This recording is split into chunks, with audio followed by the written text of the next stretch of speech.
From a blind date came a sister who is a CEO. This video is purely for entertainment and does not infringe on copyrights or laws. The rights to the novel and image belong to the original author. We do not claim ownership. Don't like waiting and want to listen to this fanfic in full now? Subscribe to our Patreon, where you'll find the best fanfics. Chapter 801 Hijacking. Su Weifeng was thinking when suddenly the iceberg beauty beside him spoke. It was the first time she took the initiative to speak to Su Weifeng. Do you feel something is wrong? The iceberg beauty poked Su Weifeng and whispered. You mean the flight attendant didn't show up? Su Weifeng also said softly. He also felt something was wrong. When he heard the iceberg beauty's question, he immediately thought of something wrong. The plane had been stable, but for such a long time. Not only did the flight attendant not show up, but even the plane's broadcast was silent. This shouldn't be the case. At this moment, there was a sudden shouting from the first class cabin in front. Everyone in the economy cabin behind heard it. Su Weifeng didn't go to check the situation. He needed to keep a low profile during the mission and try not to attract attention. Suddenly, a flight attendant walked out from the first class cabin in front with a very terrified look on her face and walked towards the back. What's going on? You have to give us an explanation, a man in front said angrily. He was almost scared to death just now, thinking that the plane was going to crash. Yes, I want to complain to your airline. Pay me money. Pay me money. Many passengers shouted, venting their fears on the stewardess. But this stewardess changed her previous enthusiastic service and turned a deaf ear to the passengers' questions. She ignored them and walked straight to the back. Before these passengers could get angry, another stewardess came out, followed by the third and fourth stewardesses. They walked to the back like a queue, with very frightened expressions on their faces. Two male flight attendants followed closely behind them, still with frightened expressions on their faces. Su Weifeng frowned and had a bad premonition in his heart. Then a fat middle-aged man, licking his big belly, carrying a briefcase, followed the stewardess out, and then there were 5 or 6 people, some of whom Su Weifeng remembered, and they were first-class passengers. The passengers in the cabin didn't understand what was going on, and they felt a little uneasy. Suddenly, a man in a black robe came out. He had a full beard and dark skin. He was obviously not Chinese. He had a ferocious expression on his face and held a dagger in his hand. You have been hijacked. If you want to live longer, don't move. Otherwise, I will have to bleed him first. The man in the black robe said in not very fluent Chinese and repeated it in English at the same time. The service was very good. After a few seconds of stunned silence, people realized what had happened. This was a robbery, a hijacking. An old lady had a heart attack at that time. She fell to the ground with her hands on her chest. Her breathing began to become rapid and her face turned pale. Sir, she needs a doctor. The flight attendant was scared when he saw this situation, but he couldn't help shouting. Doctor? Ha ha ha, she doesn't need a doctor. Soon we can go back to heaven together. Long live heaven. The man in the black robe laughed, his face full of madness. When Su Weifeng heard the word heaven, his heart was moved. He had some knowledge of some terrorist organizations in the army. There were several terrorist organizations that believed in heaven, but they all had one common feature, that is, they sacrificed themselves to enter heaven, fought for God, and fought for heaven. Their most common method was suicide attacks. Thinking of this, Su Weifeng's eyebrows could not help but frown. The iceberg beauty next to him obviously knew something. At this time, her face was pale, as if she had guessed something. Damn, why is it this group of lunatics? I lost money. Ajax gritted his teeth and whispered, his face full of bitterness. Don't kill me, I'll give you all the money. A man in front with a big gold chain around his neck and several gold rings on his hands shouted in horror. We will give you all the money, and these will also be given to you. Another white man began to take out his wallet while speaking. In front of life, nothing else matters. Let us go, we are still young. A girl in her 20s cried. You are lucky. Most people don't have the chance to participate in such a sacred war. You will follow us into heaven, where there is no disease, no war, only joy and equality. That is the residence of God, and this is your glory. The black-robed man said frantically, as if he had seen the so-called heaven. Where are we going? Su Weifeng said loudly. His tone was very calm, without a trace of panic. We are going to destroy the Devil's Lair, the White Demon Palace. The black-robed man said in not very standard Chinese, his face full of fighting spirit. White Demon Palace? Su Weifeng thought about it. It might be the nickname of a place for terrorists. He had already guessed it, but it didn't matter where they attacked. Their result was only one. The plane was destroyed, and the people died, becoming human bombs, which was not good news. What? Are you going to imitate the plane collision incident? The iceberg beauty was terrified, and said with a trembling voice. We are not imitating. This is our fighting style. We are stronger than the soldiers of any country. We are not afraid of death. We are willing to use death to win. The kingdom of heaven will win. Fight for the kingdom of heaven, the black-robed man said loudly, holding the white dagger in his hand. Madman. Su Weifeng cursed in a low voice. What he least wanted to meet in the army was these terrorists. They did not play by the rules at all. They were completely crazy and desperate. They were more difficult to deal with than wild beasts. Brother, the bald Ajax shouted at the black-robed man. I don't know where he learned this name from. The black-robed man looked at the white-robed bald man and his eyes lit up. Is this a fellow? We all have a common enemy. Look at so many of our soldiers. Ajax pointed to the passengers in a cabin. Isn't it too wasteful to perish with the enemy? Why don't you change to other means of transportation to attack first, and our next wave of attacks will arrive soon. In this way, we will not waste resources, and will cause a greater blow to the enemy. Ajax looked righteous, and seemed to be emitting a sacred light. Su Weifeng almost couldn't help laughing when he saw Ajax's look. This big bold guy really has the potential to be a charlatan, but this terrorist is not so easy to fool. Sure enough, after hearing what Ajax said, the black-robed man's face changed. Coward, the black-robed man roared loudly, as if his faith was insulted. I'm just saying, don't get excited. Ajax smiled awkwardly. He was also afraid that these terrorists would rush to him first if they got excited. He was not afraid of one or two, but he didn't know what the situation was inside and how many terrorists there were. After the black-robed man finished speaking, he no longer paid attention to Ajax. He glanced around the cabin and returned to the first-class cabin. For a moment, the passengers in the cabin fell into a brief silence. It was the first time for them to encounter such a situation. Chapter 802. It is conceivable that the plane will have an accident, and the probability is much lower than taking a train, but it is impossible to think about encountering a hijacking. It is much more difficult than winning the lottery. Beauty, what is your name? We may die together. It is so bad that we don't even know our names. Su Weifeng smiled and said to the iceberg beauty, who wants to die with you? The iceberg beauty glared at Su Weifeng, and her eyes obviously no longer had the killing power, but more of worry. Brother, I really envy you. You have a romantic encounter before you die. I'm at a loss. I have been rushing on the road these 2 days. This is not rushing on the road, but rushing to die. Ajax said with a wry smile, but there was not much fear on his face. This made Su Weifeng look at him with a new look. In front of death, one can often see the inner side of a person. Many people who look upright are fierce and dark in front of death. Many evil people can show their kind side when they are dying.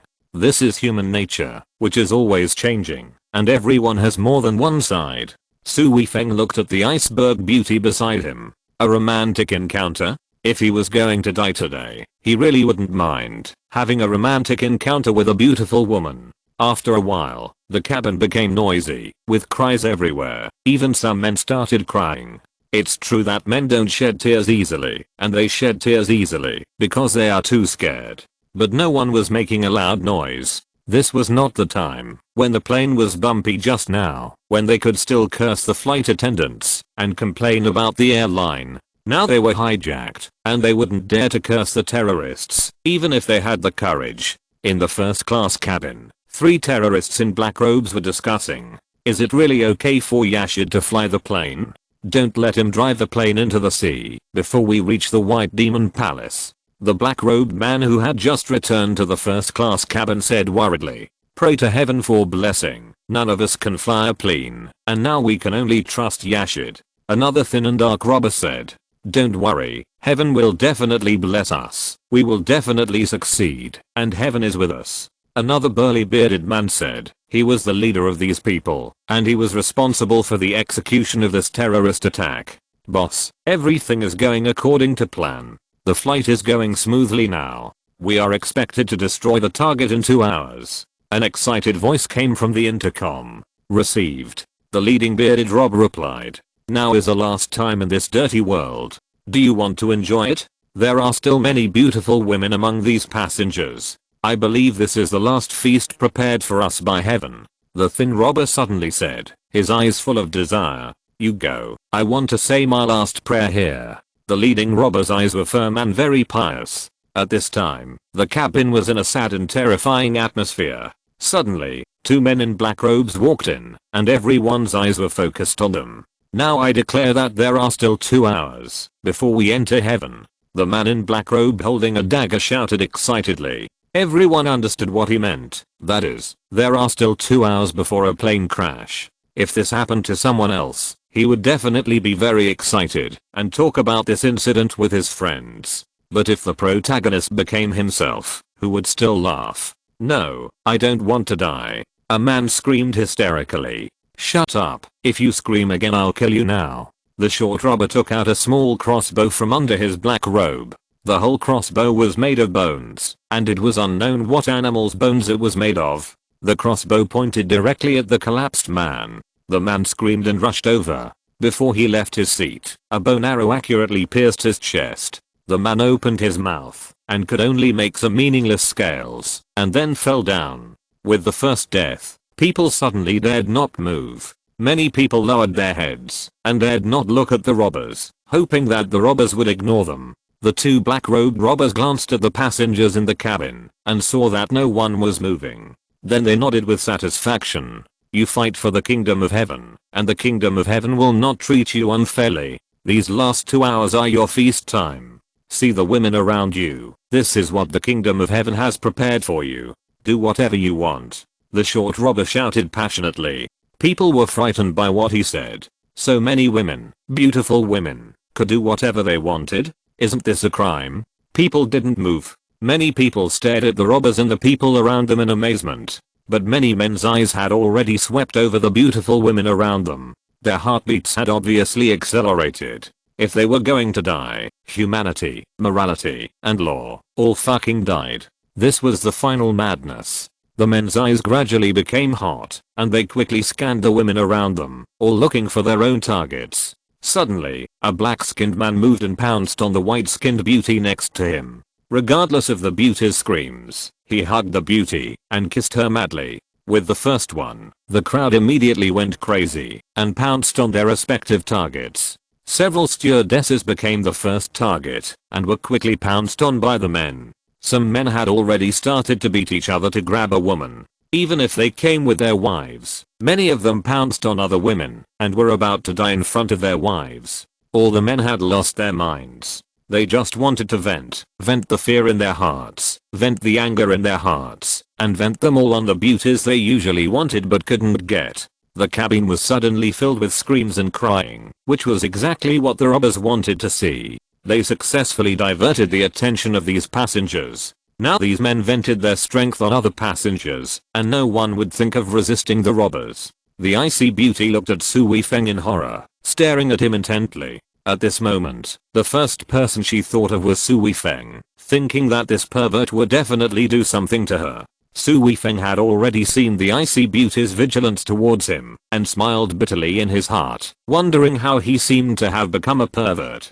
He glanced at Ajax, and to Su Weifeng's surprise, Ajax actually sat there straight, looking at the chaotic scene in the cabin with a bitter smile on his face. His eyes were clear, without a trace of eroticism, which made Su Weifeng a little confused. Suddenly, Su Weifeng noticed the black-robed man holding a dagger, who was looking at him and Ajax, frowning slightly, and walked slowly towards him.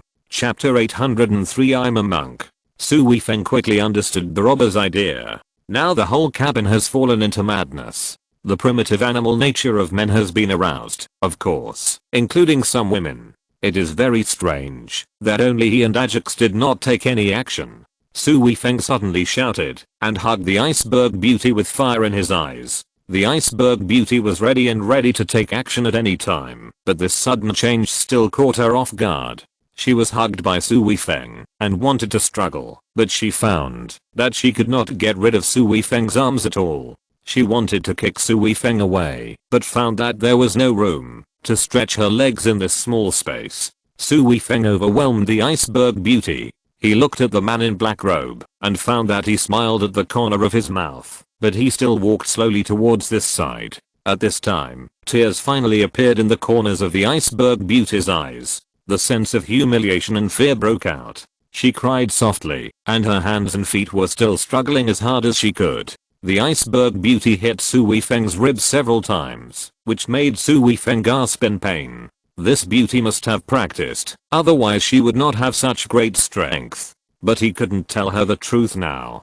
She knew that she would not be as real as she is now, and she would be discovered by the robbers. The man in black robe soon came to Su Weifeng's side. Seeing that Su Weifeng and the beauty were struggling fiercely, he smiled slightly like the others, and looked at Ajax. His face was very solemn, and he was ready to kill if he disagreed with him. "Why don't you go find a woman?" The black-robed man's cold voice sounded. "I'm a monk, I don't like women." The bold Ajax was speechless for a moment, and suddenly he had an idea, touched his bald head, and said seriously. Su Weifeng was shocked when he heard this. This fat guy is really good at making up stories. He was enjoying the chicken rice just now, and even asked the stewardess for 2 servings. But now he has become a monk. However, Su Weifeng was also very curious about why this big bald man didn't look at the other men. The iceberg beauty suddenly stopped struggling. She found that Su Weifeng didn't do anything else. He just hugged her, and his attention was obviously not on her, but glanced at the man behind him, that is, the man in black robe.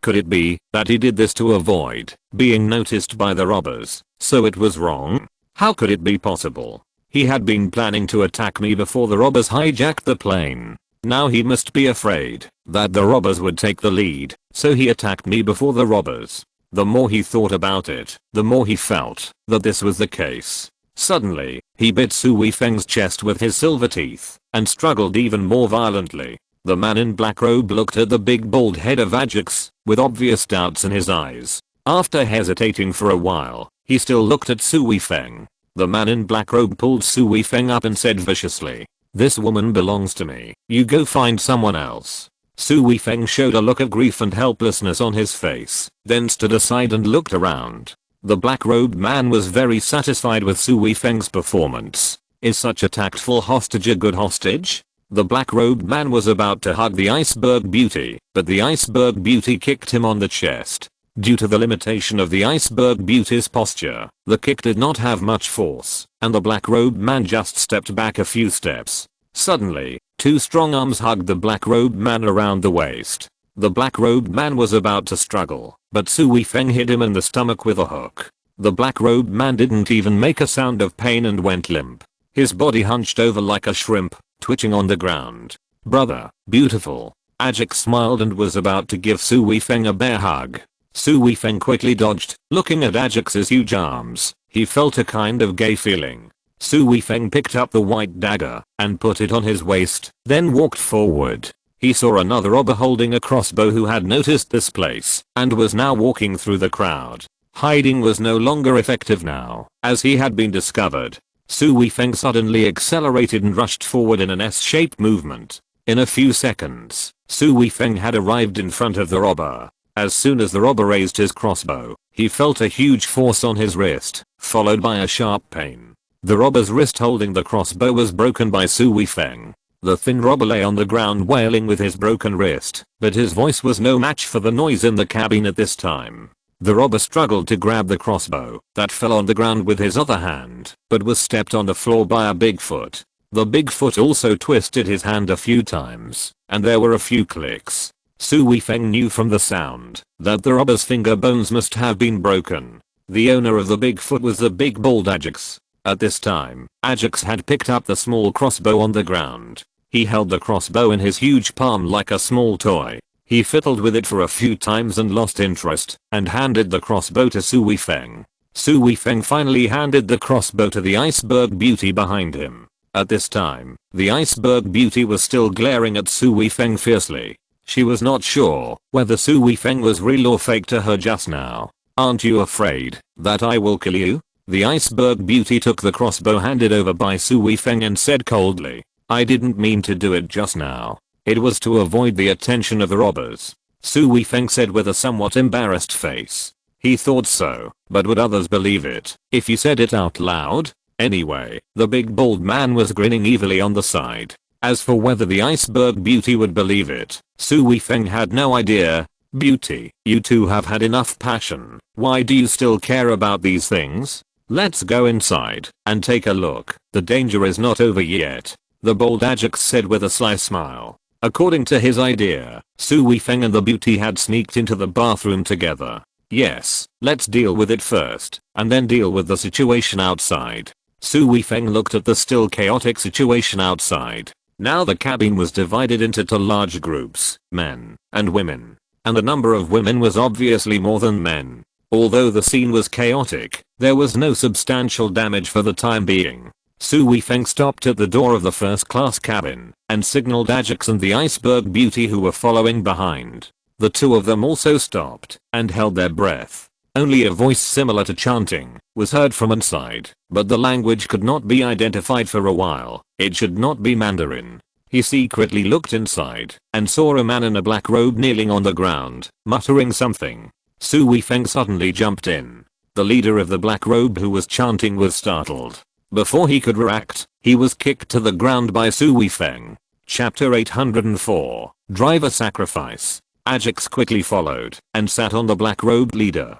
The black robed leader almost spit out blood because of the weight of more than 200 kilograms. Ajax was very used to ground combat. He pressed the black robed leader under him and hit his head with heavy punches continuously. In a few seconds, the black robed leader had lost consciousness and lay on the ground motionless. "Done," Ajax said proudly. Seeing Ajax's proud look, Su Weifeng was speechless. With Ajax's physique, there was no need to fight against the robber. He might die if he sat on it. Suddenly, the plane shook again, and it was more violent than before. Su Weifeng and the other two held onto the seats beside them tightly to avoid being thrown out. "Oh no, there is a problem with the cockpit," Su Weifeng said loudly. "It is very likely that the person driving the plane now is not the pilot, but the robber," Su Weifeng said anxiously. "We have to subdue the robber quickly, otherwise we will really crash," Ajax also said anxiously. Su Weifeng held onto his seat and moved to the cockpit door with difficulty.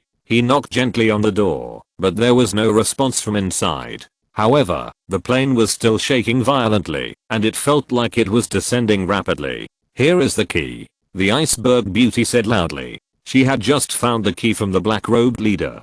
"Is it for the cockpit?" Ajax said with some disbelief. "It has words written on it," the iceberg beauty said disdainfully. "Great, it really is." Ajax completely ignored the contempt of the iceberg beauty and excitedly handed the key to Su Weifeng again. Su Weifeng took the key and quickly inserted it into the keyhole. After turning it, the cabin door really opened slowly. Finally, the reason for the turbulence of the plane was known. 3 people were wrestling with each other. One of the pilots had several obvious knife wounds on his body, and the wounds were still bleeding, but he still did not give up. He fought fiercely with the robbers regardless of his injuries. There was also a man in uniform lying on the ground. He should be the pilot or the co-pilot. At this time, it was unknown whether he was alive or dead. Su Weifeng and Ajax rushed in and quickly dealt with the 2 black-robed robbers. Only then did they discover that the pilot had a dagger stuck in his abdomen. His pants were soaked with blood. He was pale and dying. The pilot struggled to sit in the driver's seat and used all his strength to pull the plane up. The plane finally avoided the fate of falling into the sea. Su Weifeng looked at the pilot with respect. He stayed at his post until his death and dared to fight with terrorists. Such a person deserves respect. Suddenly, the pilot's neck tilted and he fell on his workstation. "Damn, I just dealt with the robbers and I still have to die in the end," Ajax cursed. "I can fly a little, but I don't know anything about the route," the iceberg beauty suddenly said. This sentence seemed like a powerful heart-saving pill. Su Weifeng and Ajax quickly became energetic. They didn't expect that this iceberg beauty could actually fly a plane. Now they didn't care why she could fly a plane. This meant that the plane would not fall into the sea for the time being. This was already the best news. Let's go find the stewardesses and crew members to see if anyone can do it. Su Weifeng thought for a moment and walked directly to the cabin. I'll go with you too. Otherwise, it's not good to be alone with your little lover. You're welcome, my friend's wife, the big bald man said with a smile. His Chinese is indeed good, but I don't know who he learned it from. It's always a mix of dialect and Mandarin, which makes people feel uncomfortable. Get lost. The iceberg beauty gnashed her teeth in anger. The big bald man smiled and followed Su Weifeng out. At this time, the cabin was bumped again by the plane, and the men stopped. When the plane stabilized again, someone found the two black-robed robbers who had fainted. People panicked again, not knowing what happened. And those men who had aroused their animal desires had their desires extinguished by half, and began to panic again. At this time, Su Weifeng and Ajax walked out of the first-class cabin and immediately became the focus of people. Everyone return to your seats. The hijackers have all been dealt with. What you did will be dealt with when we arrive in K City. No one will be able to escape then. Su Weifeng said in a cold voice. Su Weifeng had no sympathy for these men. They were all scum. If they were on the battlefield, he would have dealt with them mercilessly. Unfortunately, this is a society ruled by law. If you don't want to die, hurry back to your seats. Ajax stood behind Su Weifeng like a wall, raising the crossbow in his hand. The crossbow was also used to better deter these people. The men had no time to think about anything else. The hijackers were dealt with, which was a good thing. After surviving the robbery, they should be excited. However, what they had just done was subject to legal sanctions. The men felt bitter. How could this happen? If they had known that the terrorists would be dealt with, they would not have dared to be so crazy. Now the passengers in the cabin did not shout excitedly because they had survived the robbery. On the contrary, they were very quiet. They didn't know how many of them would get divorced or go to jail after returning. Anyway, nothing good would happen. Su Weifeng called several stewardesses with disheveled clothes and two male stewardesses with bruised faces to the first-class cabin. Fortunately, these stewardesses were not injured, thanks to the two male stewardesses. Without their desperate protection, these stewardesses might have been. The pilot died in the fight with the robbers. Do you have anyone who can fly the plane?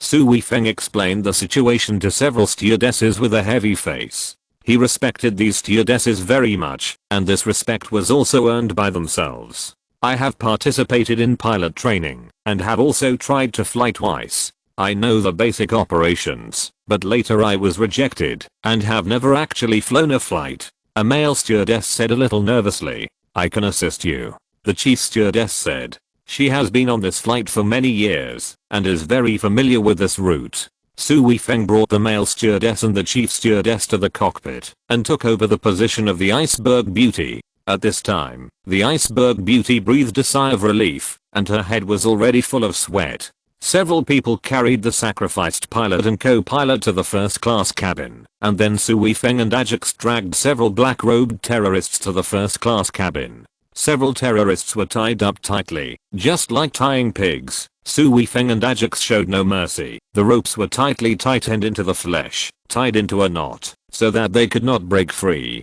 Chapter 805 Oriental Hotel. Are you a monk? Su Weifeng suddenly said.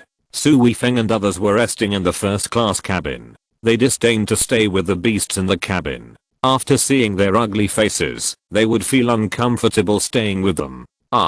Ajax was stunned, and then realized what Su Weifeng said. What monk? Didn't I lie to them? Fortunately, I'm smart. If it were you, you would never come up with such a good idea. Ajax touched his big bald head, and looked at Su Weifeng proudly. They have to believe me, even if I say I'm a monk. I have hair. Su Weifeng pointed to his short hair and said, then you take advantage of me? You want to molest me? The iceberg beauty, who had been silent on the side, looked at Su Weifeng with a bad face. I can't help it. Su Weifeng was a little embarrassed. He really took advantage of her just now. Wait. The iceberg beauty said, and there was no movement.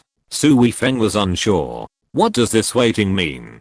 Is she going to pledge herself to me? The attitude is obviously wrong. Otherwise, you will sue me after you get off the plane. I still have to carry out the mission. If I go to jail abroad and the army knows the reason for my imprisonment, how can I have the face to return to the army? Thinking of this, Su Weifeng felt cold. Brother, what are you doing in Galan City? Fortunately, Ajax spoke at this time, which just resolved Su Weifeng's embarrassment.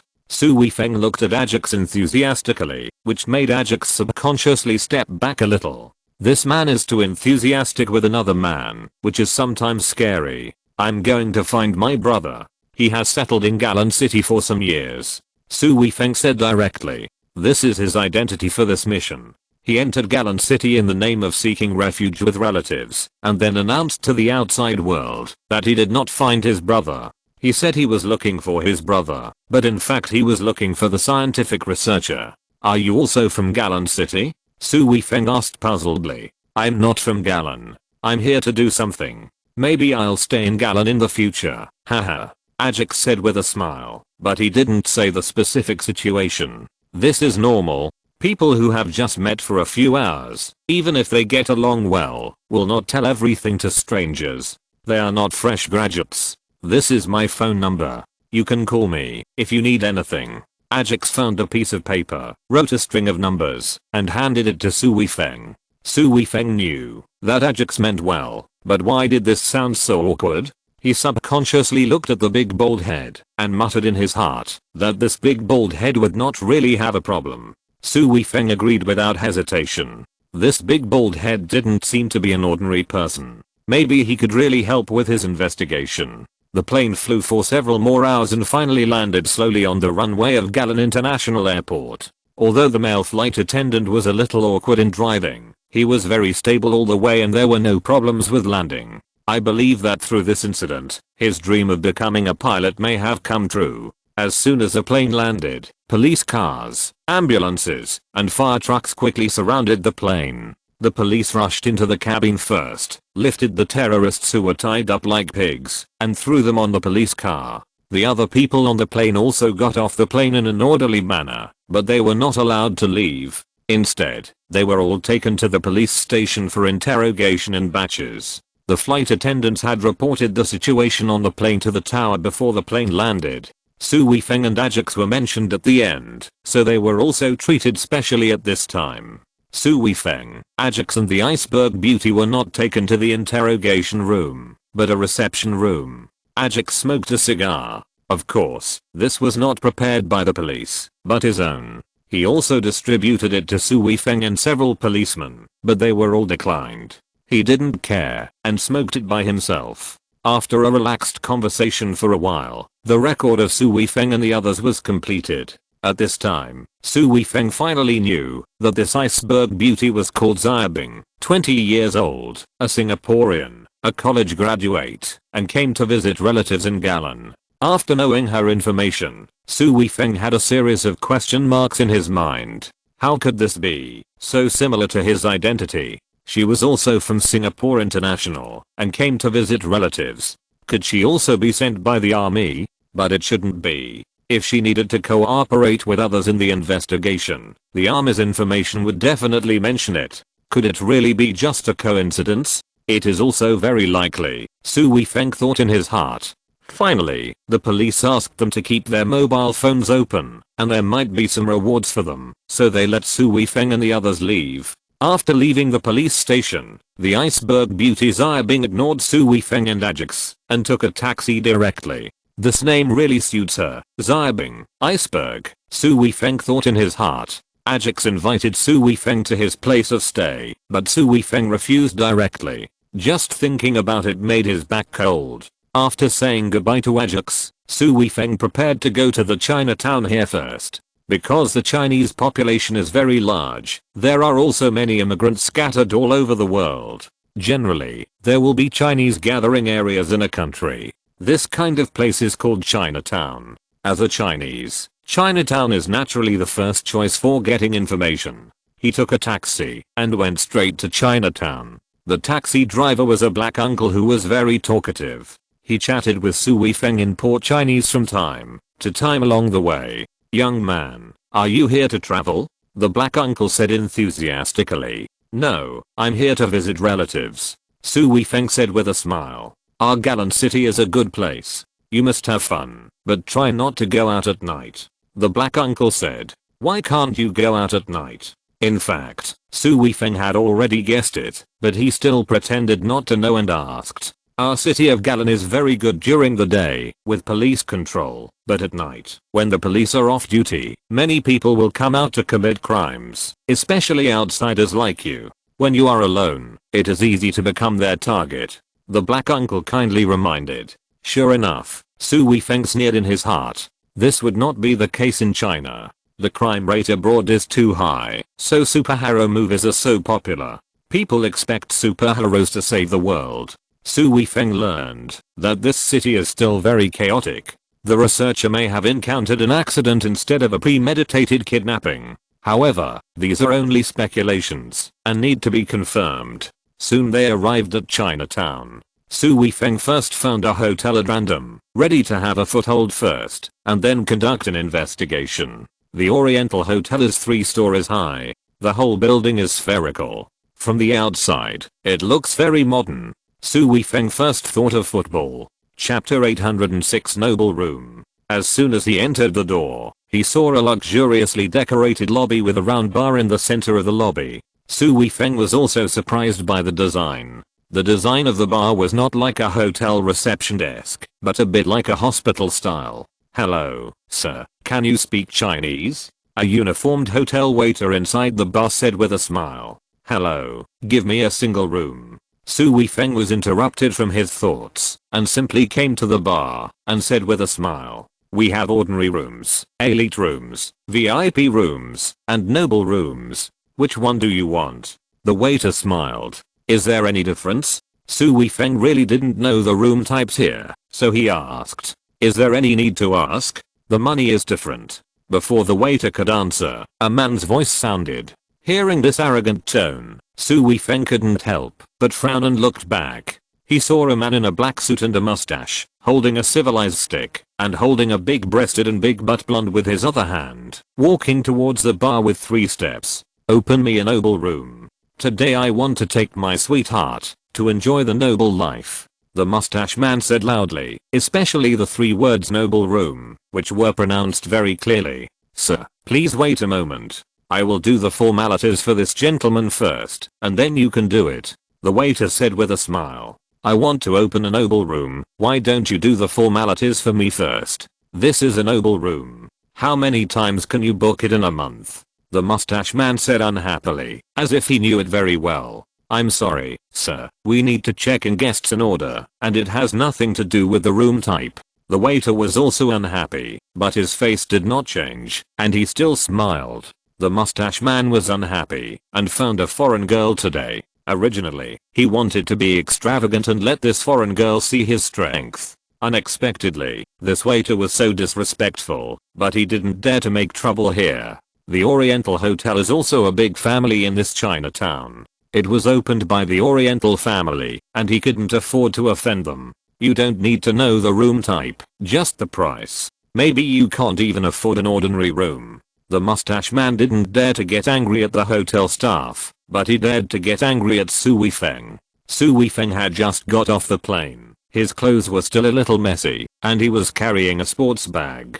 He didn't look like a rich man at all. How could he come to such a high-end hotel? Is this hotel expensive? What are the prices? Su Weifeng pretended to be surprised. You poor bastard, I'll scare you to death. Ordinary rooms are $200 a night, elite rooms are $500 a night, VIP rooms are $1,000 a night, and noble rooms are $3,000 a night. There is only one room. The mustache man was more certain that Su Weifeng was a poor bastard.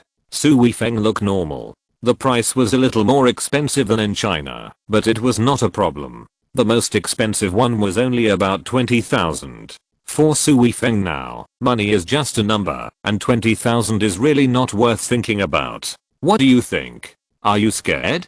Get out of here and find a cheap family hotel. You're wasting my time here. I want to stay in a VIP room. The man with the mustache said proudly and hugged the blonde girl beside him. Then give me a noble room. Su Weifeng said calmly. Yes, you can only afford the cheapest one. The man with the mustache stopped talking abruptly. His eyes suddenly widened, thinking that he had heard it wrong. Sir, do you want a noble room? The waiter didn't expect that the young man in front of him could get a noble room, so he couldn't help asking again, to prevent making a mistake. Yes, I want that noble room. Su Weifeng said casually.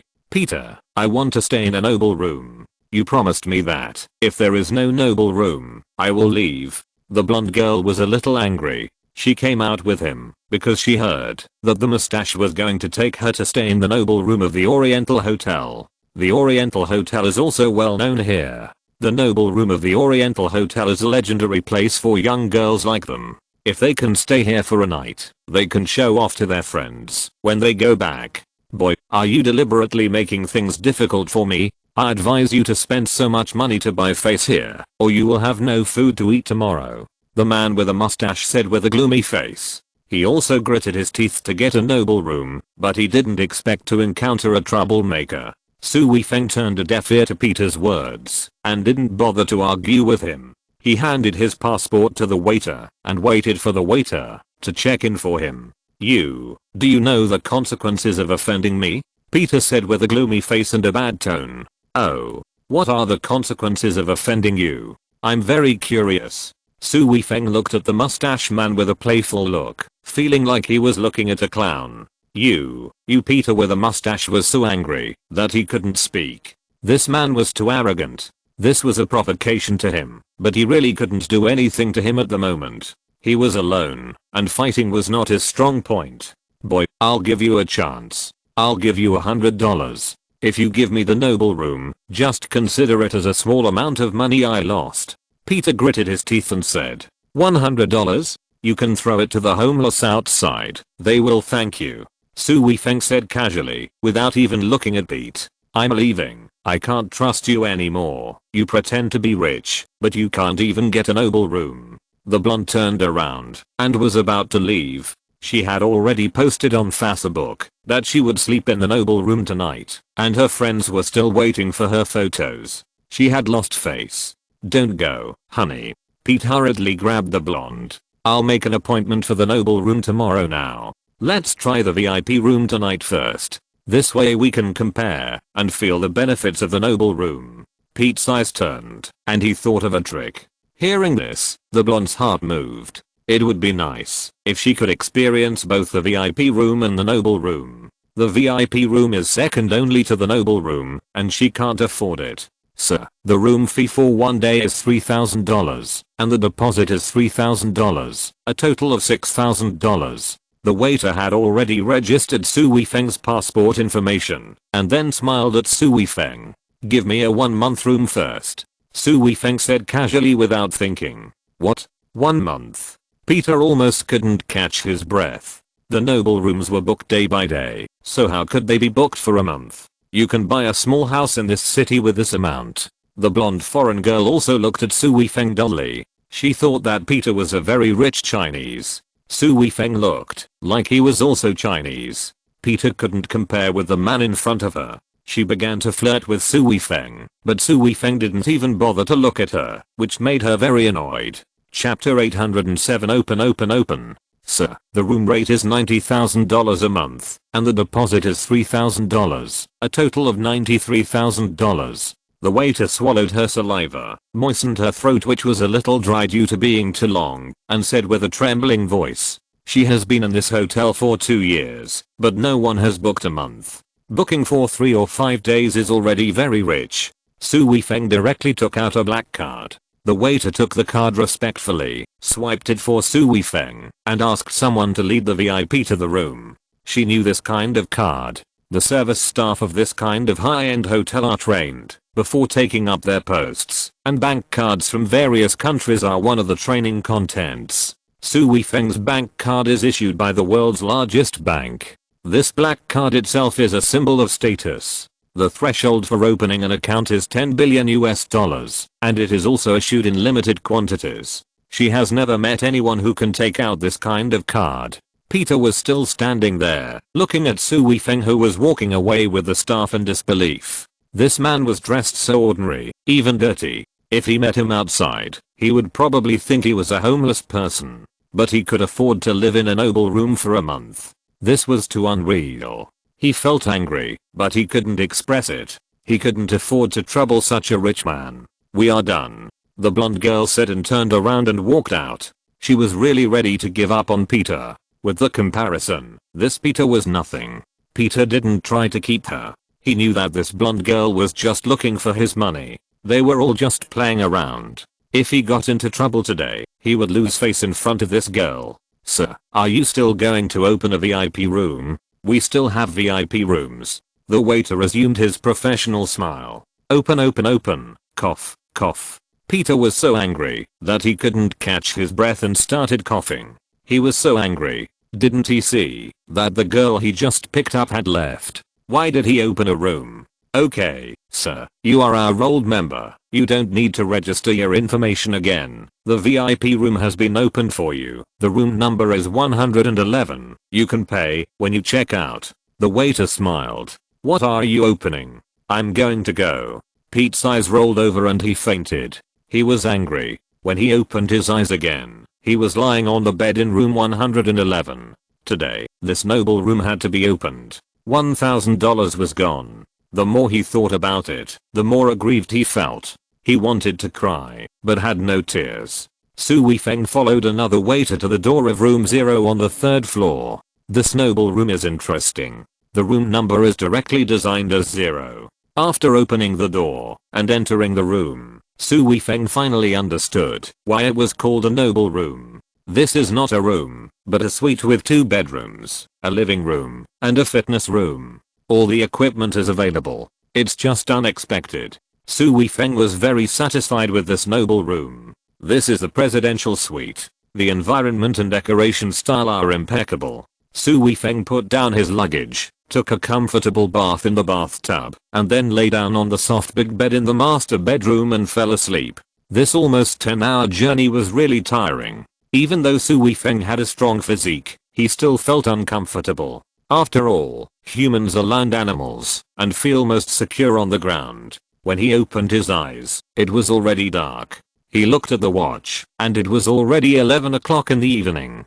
Su Weifeng didn't expect to sleep so long. Su Weifeng simply packed himself up and set off. He walked around Chinatown and observed roughly. Chinatown is not a street, but a symbol of an area. The area of Chinatown here is very large, as big as half of Yangcheng. Su Weifeng frowned for a moment. This was a bit beyond his expectations. In his expectation, Gallant City was not a famous city and the area would not be too large. He could find some brokers in Chinatown and spend some money to get some useful information. But this Chinatown is so big, it seems a bit unrealistic to want to solve this matter as soon as possible. It seems that he has to stay in this city for a while, which makes Su Weifeng a little depressed. As they walked, they came to a bar street. On both sides of the street, there were many heavily made up foreign women posing coquettishly. When they saw Su Weifeng, a young man, walking by, some women would greet him from time to time.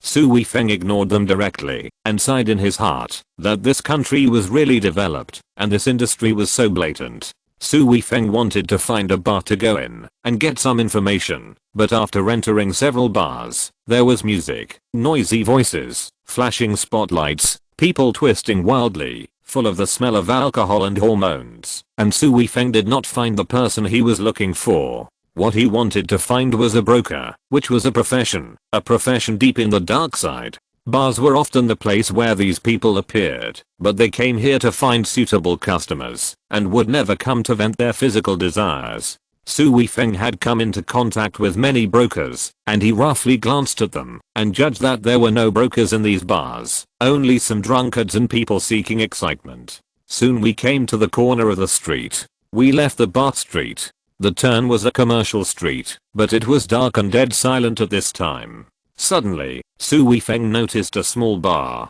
The signboard was a sign light with black fonts, Beast Bar. This looked a bit different in the red and green bar street, and immediately attracted Su Weifeng's attention. He pushed open the door and entered the bar. The bar was very small. There was a bar counter inside. There was a staircase at the end leading to the second floor, but there was no light upstairs. It should not be a bar, but a warehouse or rest area. Soothing music echoed in the bar. There were not many people inside. There was a short-haired bartender at the bar, a young girl, and a waitress with golden hair, serving drinks to the guests. It was actually a home-clean bar, which surprised Su Weifeng a little. No wonder it was so deserted. In this open and free country, people like to vent, whether it is desire or anger. There is really no market for such a relatively quiet place. There was a man at the bar with a guitar beside him, talking to the bartender. "What would you like to drink, sir?" the short-haired girl asked indifferently. Su Weifeng looked at the girl, who seemed cool and pretty. "Do you have any tea?" Su Weifeng asked with a smile. He knew that the bar probably didn't have any tea, so he just asked casually. He had just arrived here today and didn't really want to drink. With his comrades, he would be willing to drink until he died. But in this strange place, he had no interest in drinking. He just came here to sit and ask about the situation. Chapter 808 Long Lost Land Tea. We are a bar? Where did the tea come from? The waiter who had just served the wine to the guests walked back to the bar and said to Su Weifeng with an unhappy face. The waiter was a blonde girl. At first, Su Weifeng thought she was a foreign girl. Then he saw clearly that she was a Chinese girl with dyed blonde hair and a few small pimples on her face, which should be acne. She looked at Su Weifeng with some contempt. "That's right, little brother, this is your first time in a bar," the man with a guitar beside him said with a smile, his face full of mockery. Only then did Su Weifeng notice him. He had a small braid on his head. Su Weifeng didn't understand why the people he met today were so powerful. He looked down and understood that his clothes were the same as the ones he wore on the plane. He just wore a sports suit for comfort on the plane. Thinking of this with Zia being on the plane, Su Weifeng smiled bitterly. Moreover, he had been curled up in the seat for 10 hours, and his clothes were already wrinkled everywhere, and there were a few stains. He really looked a little down and out. "Yes, it's my first time here," Su Weifeng said. "You didn't sneak in, did you? Now many Chinese snake people sneak in here," the man with pigtails said. "Aren't you Chinese?" Su Weifeng hated this kind of people the most. They are Chinese, but they are full of superiority when they go abroad, and they look down on Chinese people. "Of course I'm not. I'm from country K," the man with pigtails said proudly. He just got a green card last month. "Chinese from country K." The short-haired girl who was making drinks rolled her eyes and said, obviously she was also very disgusted with the attitude of the pigtail. "Brother Tang has a green card. I'm so envious. I don't know when I can get one," the waitress said to the man with pigtails enviously. "There is Long Lost Land tea," the bartender girl said to Su Weifeng. Her tone was still indifferent, but there was no contempt. "Then let's have this," Su Weifeng said casually. "The smuggled people really have no taste. You thought it was iced black tea, haha," Brother Tang with pigtails said gloatingly. Su Weifeng no longer paid attention to Brother Tang. While waiting, he began to look at the people in the bar. Except for a few people drinking alone at the bar, most of the others were men and women, chatting happily together. Su Weifeng observed, and did not find anyone special, which made him a little disappointed. At this time, the short-haired bartender had already started to mix drinks. Gin, rum, tequila and other strong liquors flew up and down in her fair little hands. Her movements were skillful and steady, as easy as eating. Soon, a glass of light orange wine appeared in front of Su Weifeng, and Su Weifeng's eyes lit up. Many bartenders mix the color of Long Island iced tea to be like cola with alcohol added, but the quality of the one mixed by this short-haired girl was obviously very good, with a light color. After trying a sip, it was slightly sweet at the beginning, and had a strong aftertaste. Su Weifeng could not help but nod secretly. Long Island iced tea is not a high-end cocktail, but it was once popular all over the world, because some people think that people who drink this wine are vulgar, because everyone drinks it. How can they show their high end? So they disdain to order this kind of wine. This kind of wine is also called virginity-losing wine. The alcohol content of this cocktail is very high, over 40 degrees. If you don't have a good alcohol tolerance, you will be embarrassed after drinking one glass. How about it? Let's have a drink. Dare you? Brother Tang raised his glass and said to Su Weifeng. Of course, He had no good intentions.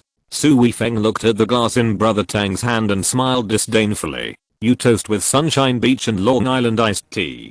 Do you still have shame? Su Weifeng suddenly said, speechless to Brother Tang. Long Island iced tea is a famous strong liquor, while Sunshine Beach is a low alcohol liquor. Ladies drink more of it, more like supplementing vitamin C, and this braided Brother Tang had the nerve to toast with this vitamin C. He really thought he was stupid. My wine has a high alcohol content too. Brother Tang was a little embarrassed, but still said. He didn't expect that Su Weifeng not only knew Long Island iced tea, but also knew about his glass of wine. He originally wanted to trick Su Weifeng, but he didn't expect to be discovered and underestimated him. While Brother Tang was thinking about all sorts of things, Su Weifeng raised his own glass and drank it in one gulp. After drinking it, a warm current rose from his stomach and quickly flowed to his whole body. It was refreshing. As for the alcohol, what else could alcohol do under the action of true qi? It evaporated through the pores. Su Weifeng shook the empty glass towards Brother Tang and then asked for another glass. It was still good to drink as a beverage. Now he was really thirsty. I wonder what Brother Tang would think if he knew his thoughts. Brother Tang saw Su Weifeng drink it and sneered in his heart. He raised his glass and drank his own glass. Boy, let's see how long you can laugh. Brother Tang stared at Su Weifeng, waiting for him to get excited. But after watching for a while, he was a little disappointed. Su Weifeng was fine and was still looking forward to it. Give me another glass too. Brother Tang stared at Su Weifeng. Long Island iced tea or Sunshine Beach? The bartender did not move, but asked indifferently. Brother Tang was stunned by the question. He originally wanted another cup or this one, but the bartender asked, and the Long Island iced tea was placed in front, so it seemed reasonable for him to order a Long Island iced tea, otherwise he would lose face. Long Island iced tea, kid, dare you drink another cup? Brother Tang sneered at Su Weifeng. He was arguing with Su Weifeng. Su Weifeng did not answer, but picked up the wine glass, dong dong dong, and it was gone in one gulp. Brother Tang was sweating a little. His glass was not ready yet, but others had already finished it. At this time, the bartender mixed another glass of Long Island iced tea and placed it in front of Brother Tang. Brother Tang gritted his teeth and raised the glass to drink it. As soon as Brother Tang finished drinking, he felt dizzy and something was churning in his stomach. Su Weifeng quickly got up and came to the side, far away from Brother Tang. He could see that Brother Tang was exhausted after 2 glasses of wine. He hoped he would not vomit all over himself, which would be too disgusting. Brother Tang suddenly covered his mouth and ran to the bathroom. Su Weifeng couldn't help but chuckle. This guy's really idle and is looking for trouble for himself. You can drink quite well. The short-haired girl chuckled. Su Weifeng was stunned. This girl could actually laugh. It was really unexpected. You mix drinks quite well. How long have you been here? Su Weifeng asked casually. You don't need to know that. The short-haired girl returned to her original appearance and said indifferently, making Su Weifeng think that he was dazzled. Su Weifeng shook his head and smiled lightly. This bartender was a bit like Xia Bing, but different. Xia Bing was a cold goddess, which made men stay away. If you're listening to this novel on a channel other than Fanfic World, it means they downloaded and uploaded it without effort. We cordially invite you to visit our channel, Mundo Fanfic Novelos. There you'll find the original version of this story and you can explore many other novels of various genres. We're waiting for you to immerse yourself in a world of incredible novels.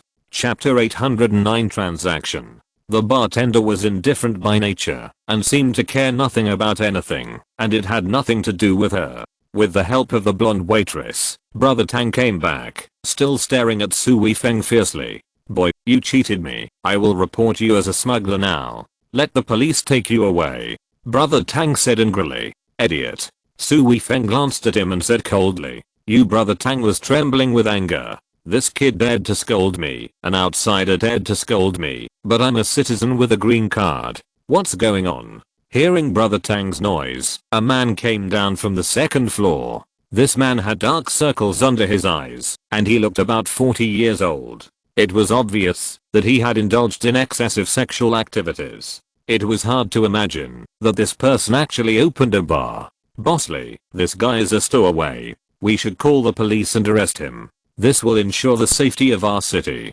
Otherwise, there may be more robberies, murders and other vicious incidents. These stowaways often do these things. Brother Tang obviously knew the owner of this bar and said righteously, "Oh, stowaway?" The bar owner looked at Su Weifeng with doubts in his eyes. "Yes, boss, he must be a stowaway. You can tell by his clothes. He doesn't look like a good person at first glance." The blonde waitress also said, "Boss, if people like you are not arrested, I dare not perform here. Maybe I will be killed one day." Brother Tang said. It turned out that he was a singer here. He had just finished a performance today and had a drink here. Unexpectedly, he met Su Weifeng. He claimed to be a legal citizen of his country and was superior to others, especially in front of these newly arrived Chinese people. He looked down on Su Weifeng, who was dressed so sloppily. He mocked Su Weifeng several times and wanted to trick him. Unexpectedly, he tricked himself instead. He hated Su Weifeng in his heart. Brother Tang is putting pressure on the bar owner. There is only one singer in his small shop. If Brother Tang really quits, he doesn't know when he can find another singer. The bar owner looked at Su Weifeng's clothes and immediately made a plan. "Go, call the police now, don't let him go," the bar owner said to the blonde waitress. The blonde waitress was in the same team with Brother Tang. After hearing the boss's words, she immediately ran away and was about to make a call excitedly, but was stopped by the short-haired girl. "We are all Chinese.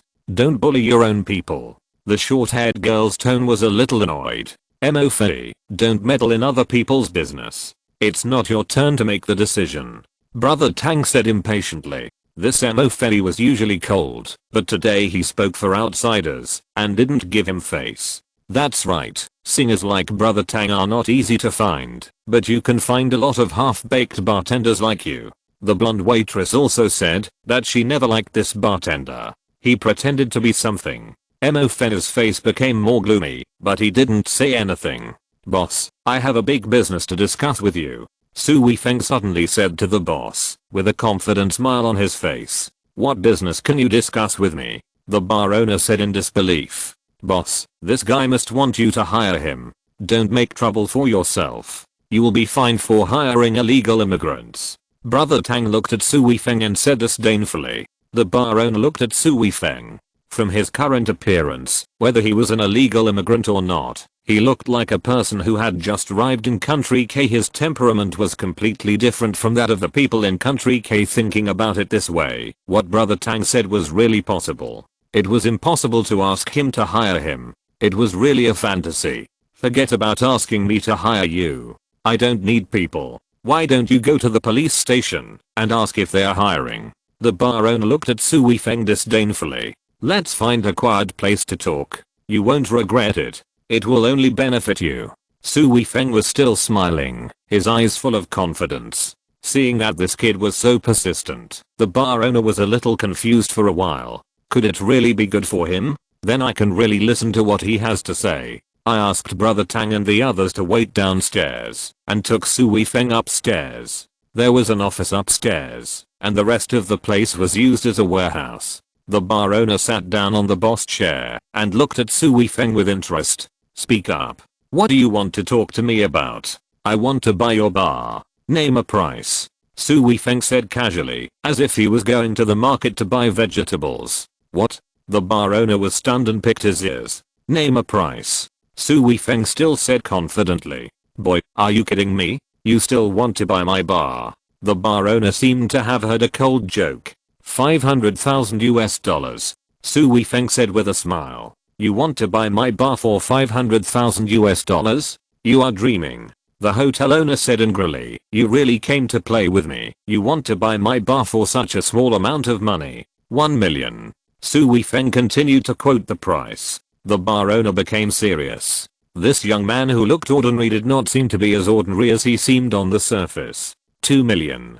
Su Weifeng continued, still smiling and full of confidence. The bar owner's heart trembled. His bar was valued at just over 1 million, and that was when all the alcohol was included. This guy's offer was already more than that. "Brother, I'm not ready to transfer this bar yet. This is my only property." The bar owner couldn't help but be polite. He was really tempted by Su Weifeng's offer. $3 million. Su Weifeng continued. What? The hotel owner's heart skipped a beat. This was twice the price of his bar. 5 million. Su Weifeng continued to smile. Sell, sell. How do we trade? The bar owner jumped up from his chair and grabbed Su Weifeng's arm. He was afraid that he would regret it. Although he didn't plan to sell the bar, this number was not something he could refuse. This price was enough for him to buy a house somewhere else and open a bigger bar. Only a fool would not agree. He was just afraid that Su Weifeng would regret it. Su Weifeng signed a transfer contract with the bar owner, transferred half of the deposit to him, agreed to go through the transfer formalities tomorrow, and then went downstairs with the boss. Tang Jie and others downstairs were waiting anxiously, wondering what the guy was talking about with the boss, and why he didn't come down for so long. At this time, Su Weifeng was seen walking in front with a smile, and the bar owner followed closely behind Su Weifeng, his mouth almost grinning to his ears, and his big teeth couldn't be closed, even if he wanted to. Moreover, his attitude towards Su Weifeng was even more respectful, and he walked half a step behind Su Weifeng. What was going on? Tang Jie had a bad premonition in his heart. Chapter 810 New Boss. Boss, should I call the police? The blonde waiter asked. I'm not your boss anymore. From now on, Mr. Su is the boss of this bar and your new boss. The bar owner excitedly said to the employees. Brother Tang was stunned. What happened? This kid bought the bar? How could he have so much money? Why would the boss sell it to him? You are fired. Su Weifeng smiled and pointed at Brother Tang and the blonde waitress. This is not because he is petty and seeking revenge. These people are not qualified to be his enemies. This bar will be his in the future. He can ignore other things about his bar, but he must be assured of the character of the people around him. He doesn't want to be nervous in his own territory and worry about being cheated by others. These two people must be dealt with. Come to me tomorrow and I will pay the bill for you. The former bar owner took the initiative to say that the salary of these two employees is a drop in the bucket for him now. The most important thing is to leave a good impression on the god of wealth. Ah, boss, you can't fire me. I can't even pay the rent without a job, the blonde waiter pleaded with Su Weifeng. Brother Tang didn't beg for mercy. He sobered up instantly and broke out in cold sweat. He knew he was done and his job was completely gone. The rest was left to the bar owner.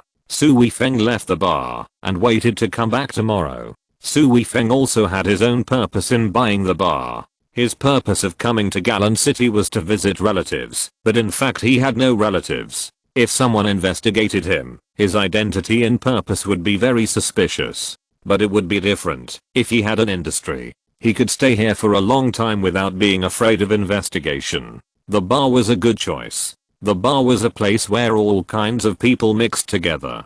It was convenient to hide one's identity. There were all kinds of people and the source of information was more extensive. That's why Su Weifeng bought this place at a high price. There was another important reason. This was a clean bar, and Su Weifeng could still accept it. If it was the bars he had been to before, Su Weifeng would really consider it. The environment and noise would make Su Weifeng's head explode if he was there every day. Only after leaving the bar did he have a sense of time. The lights in the bar were bright, and people were drinking to their heart's content. There was no concept of time anymore. After leaving the bar street, there was no one on the street. Only Su Weifeng's own shadow was illuminated by the dim street lights. He looked at his watch, and it was already past 1 in the middle of the night. As he was walking through a dark alley, a sobbing sound came from deep inside. Su Weifeng immediately recognized it as the sound of a blocked mouth.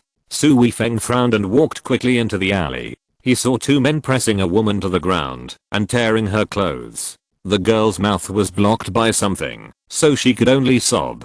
Her tears had already wet her face. Hello. Su Weifeng called out. What? The two men stood up, and Su Weifeng could see clearly that they were two black men, both over 1.85 meters tall, with muscles like sculptures, full of three-dimensional sense, and full of explosive power. Su Weifeng walked forward step by step. His steps were steady and full of confidence, which made the two black men a little uneasy. Stop, don't mind my business, or I'll kill you, a black man said in broken Mandarin. This area is all Chinatown, and the two black men who move around in this area can speak some Mandarin.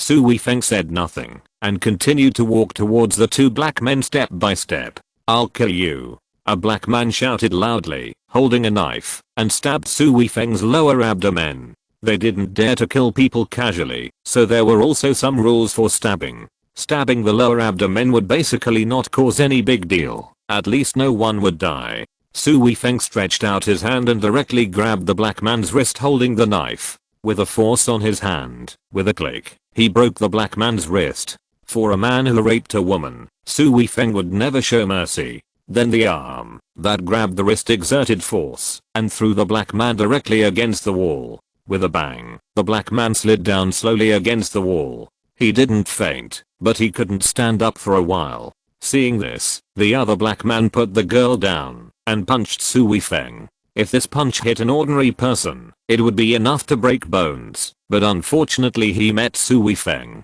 Fighting was Su Weifeng's instinct. He moved a step to the side and suddenly kicked forward, kicking the black man hard in the chest. With a muffled bang, the black man flew out like a kite with a broken string, and then fell to the ground. The black man barely stood up, spit out a mouthful of blood, and then knelt down again. Su Weifeng walked towards the girl to see what was going on. Just when he came to the girl suddenly jumped up and ran desperately behind him, shouting for help while running. Su Weifeng was so depressed.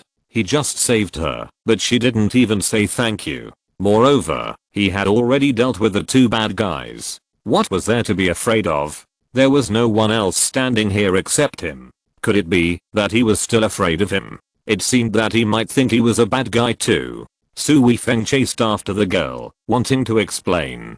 He didn't want to be a bad guy for no reason, if not for gratitude. The girl heard footsteps chasing after her and ran faster, shouting for help. "Stop, don't move." A man suddenly ran over from the opposite side of the girl, covered in a cloak, with a Sailor Moon mask on his face, and shouted in a strange voice. Su Weifeng was stunned. What was this? He looked at the Sailor Moon running from a distance, raised his head to look at the moon in the sky. Is he going to destroy me on behalf of the moon? Su Weifeng's head was full of black lines. There are so many weird people in this foreign country, it's better to stay away from them.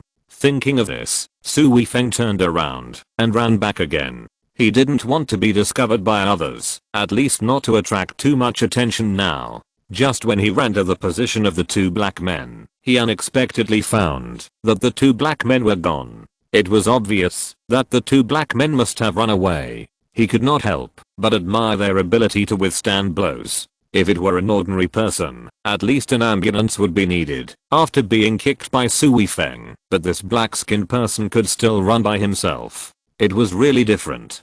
Su Weifeng disappeared at the intersection after a few jumps, and the Sailor Moon was so angry that she stomped her feet. Su Weifeng did not need to worry about the girl. He knew that the Sailor Moon would take her to a safe place. As for the identity of the Sailor Moon, Su Weifeng was too lazy to guess. Many foreign superhero fans dared to go out and eliminate evil with a pot lid on their backs. Back to the hotel. It was not far from dawn. Su Weifeng lay down and fell asleep. In his dream, he returned to the army and fought side by side with his comrades. Chapter 811 New Employee. When Su Weifeng woke up again, it was already noon the next day. There were several missed calls on his phone, all from the bar owner, who was waiting for Su Weifeng to complete the handover procedures with him. It was another busy day. He went to several places with the bar owner to complete all the procedures. Another balance was also paid to the bar owner. Now the Beast Bar has completely become Su Weifeng's industry.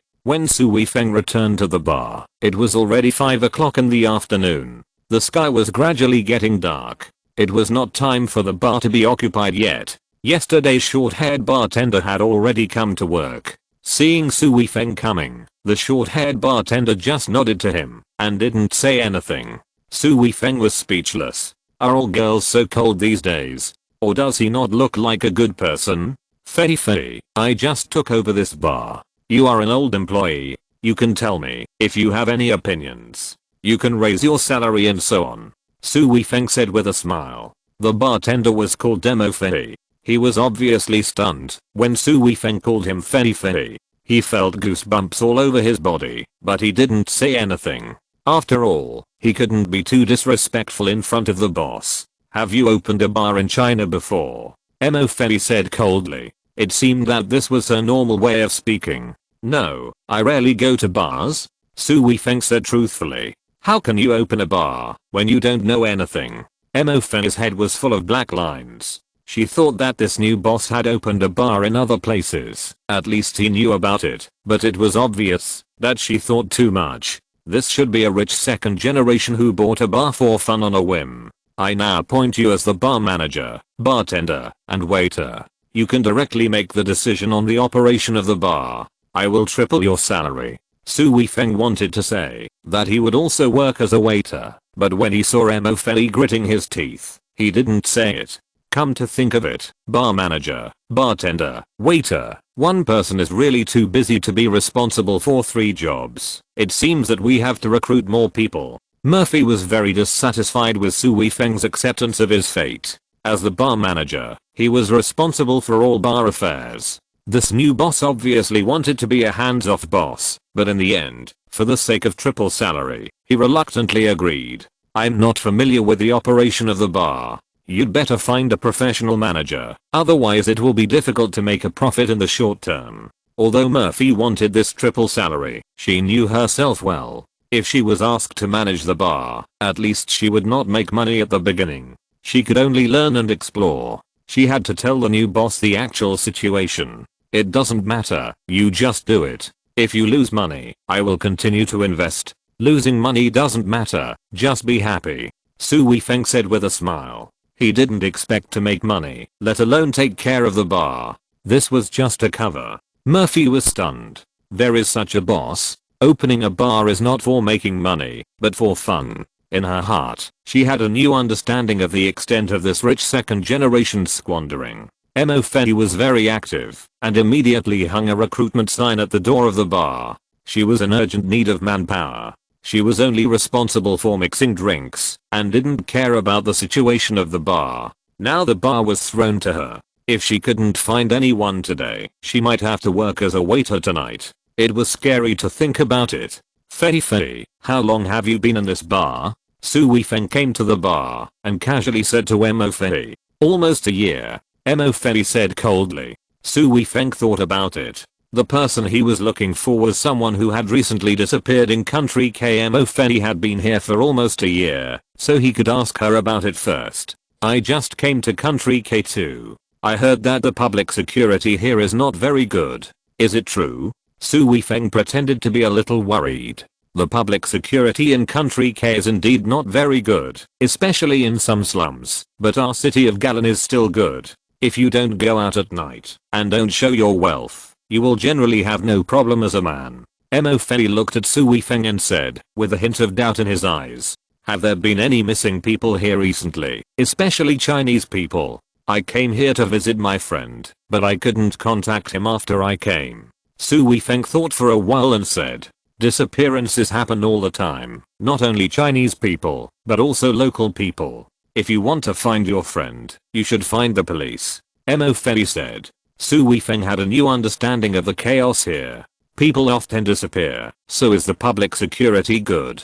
What about the so-called bad places? As for finding the police, Su Weifeng directly passed this idea. If he could call the police, would he send himself to investigate secretly? Su Weifeng frowned and thought about his next plan. Seeing Su Weifeng's look, Mo Fei stopped paying attention to him and went on to do her own things. She didn't want to be disturbed when she was working. Hello, are you hiring waiters here? A girl's voice interrupted Su Weifeng's thoughts. At this time, a girl with a ponytail walked in from the door of the bar. This is a Chinese girl, about 18 or 19 years old, with big eyes, a pretty face, and a ponytail that swings as she walks. She is very cute, which makes men unconsciously want to protect her. I'm the boss here. What is your name, and what did you do before? Su Weifeng looked at the girl, and said with a smile. The first impression was good.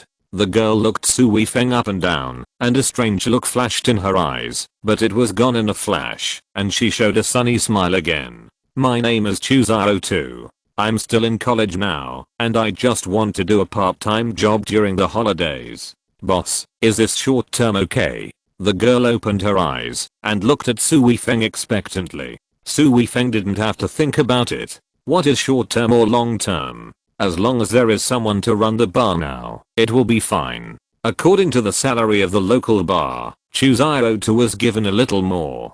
Chu Xiaotu happily agreed and started working immediately. Chu Xiaotu was led by Mo Fei, who gave her the main daily work and the situation of the bar. Chu Xiaotu can also talk, calling her sister Fei all the time, which makes Mo Fei smile at her Ellie, although it is only fleeting. It seems that this well-behaved and cute girl is not only liked by men, but also by women. At 7 o'clock in the evening, the plaque of the bar lit up, and soon the first customer came in. It was a fat man with a gloomy face. He came in, and went straight to the bar. He sat down on the high stool with his buttocks. The high stool made a painful click sound, and Su Weifeng felt sorry for his chair. Let's have a drink tonight, and not go home. After the fat man said that, he began to be in a daze, immersed in his own world.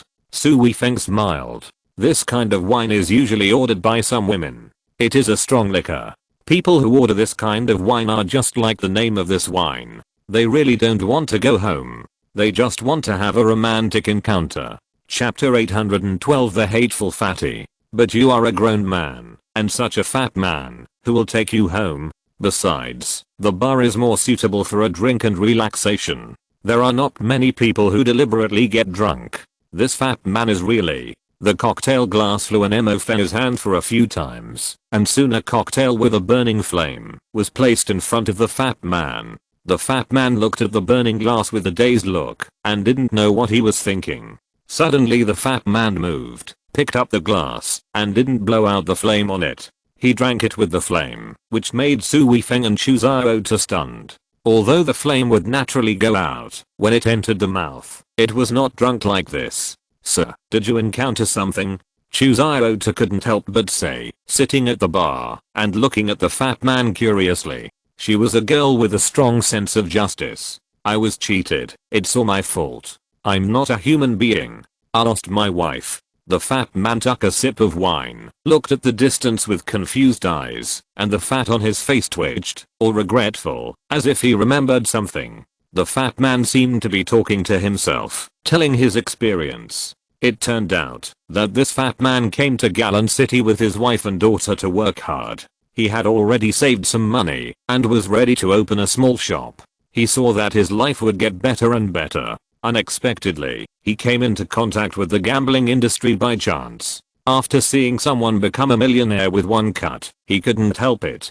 At first, he just bought some cheap stones to try. These were all broken stones, but they were also cheap, ranging from a few dollars to dozens of dollars. He also opened a few good ones and made a small profit. Although he didn't make much money, he also tasted the sweetness and looked from the low end to the middle end.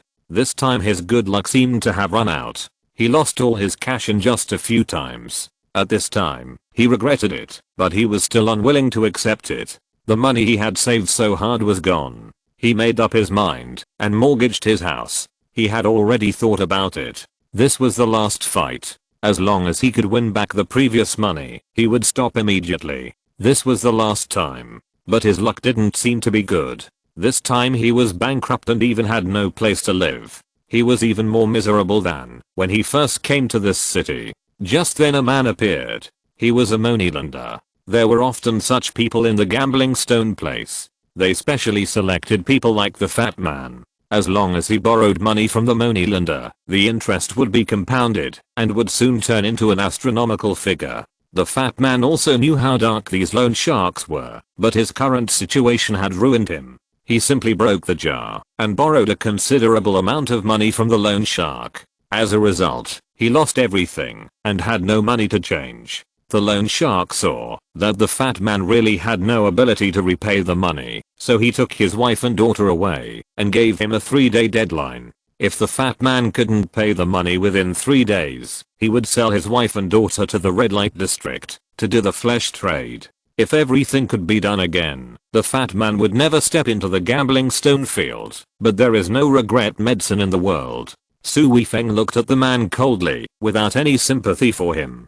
A man who lost his wife and daughter was not worthy of being called a man. Mo Fei was still indifferent. The man's story did not change her mood at all, as if everything had nothing to do with her. Only Qiao was indignant and anxious about the ending of the mother and daughter. She was a girl with a strong sense of justice. "Boss, I don't have money to pay for your wine," the fat man said with a wry smile. He was ready to be beaten. "No need to pay for the wine. Even if I treat you, can you tell me where to gamble on stones?" Su Weifeng said calmly. "Boss Su, what are you going to do? You don't want to gamble on stones, do you?" Qiao exclaimed. Mo Fei looked at Su Weifeng coldly and thought so in her heart. In her mind, Su Weifeng was a rich second generation who was a spendthrift. It was very likely that he was interested in this. "Thank you, boss, you are a good person. I can't tell you where to gamble on stones. You can't go there," the fat man said nervously. I didn't expect that this man also had a kind side. He could still persuade me at this time. There are really few people who are completely good or bad. I'm not going to gamble on stones. A friend of mine is missing. When you mentioned gambling on stones, I remembered that he also liked this kind of thing in China. I want to go and see if there is any news about him there, Su Weifeng said seriously. The fat man looked at Su Weifeng with some doubts, as if analyzing whether what he said was true or false, and finally told him, "The gambling on stones is in Lanshan Garden. You should know that place," the fat man said. Su Weifeng shook his head in confusion. He had only been here for a few days and didn't understand Chinatown. He had never heard of Lanshan Garden. Lanshan Garden is an antique street on the edge of Chinatown, but I've been there too, and I didn't see any gambling on stones. Qiao stared with big eyes, full of disbelief. Mo Fei also had a puzzled look on his face, thinking, but didn't say anything, just looked at the fat man. Lanshan Garden is an antique market? Then are these antiques from China or country K? Su Weifeng was very surprised. He didn't expect that there were antiques left here. The antiques in Lanshan Garden are mainly from China. After all, it is close to Chinatown, but there are not many real things. The antique markets in our country are full of fakes, let alone this place. There are also local things from country K, such as sabers, but they are not antiques. Country K has only a history of a few hundred years, so how can there be any antiques? Said the fat man. Is there gambling on stones in the antique market? Su Weifeng asked in confusion. The fat man nodded and smiled bitterly. He went to the antique market for nothing and accidentally came into contact with gambling on stones. The antique market here is actually a street, also called the antique street. The shops are filled with antiques. You won't see any gambling on stones when you go there on weekdays. The gambling on stones here is only open at midnight every Friday night. At that time, each shop will display some gambling stones outside the shop.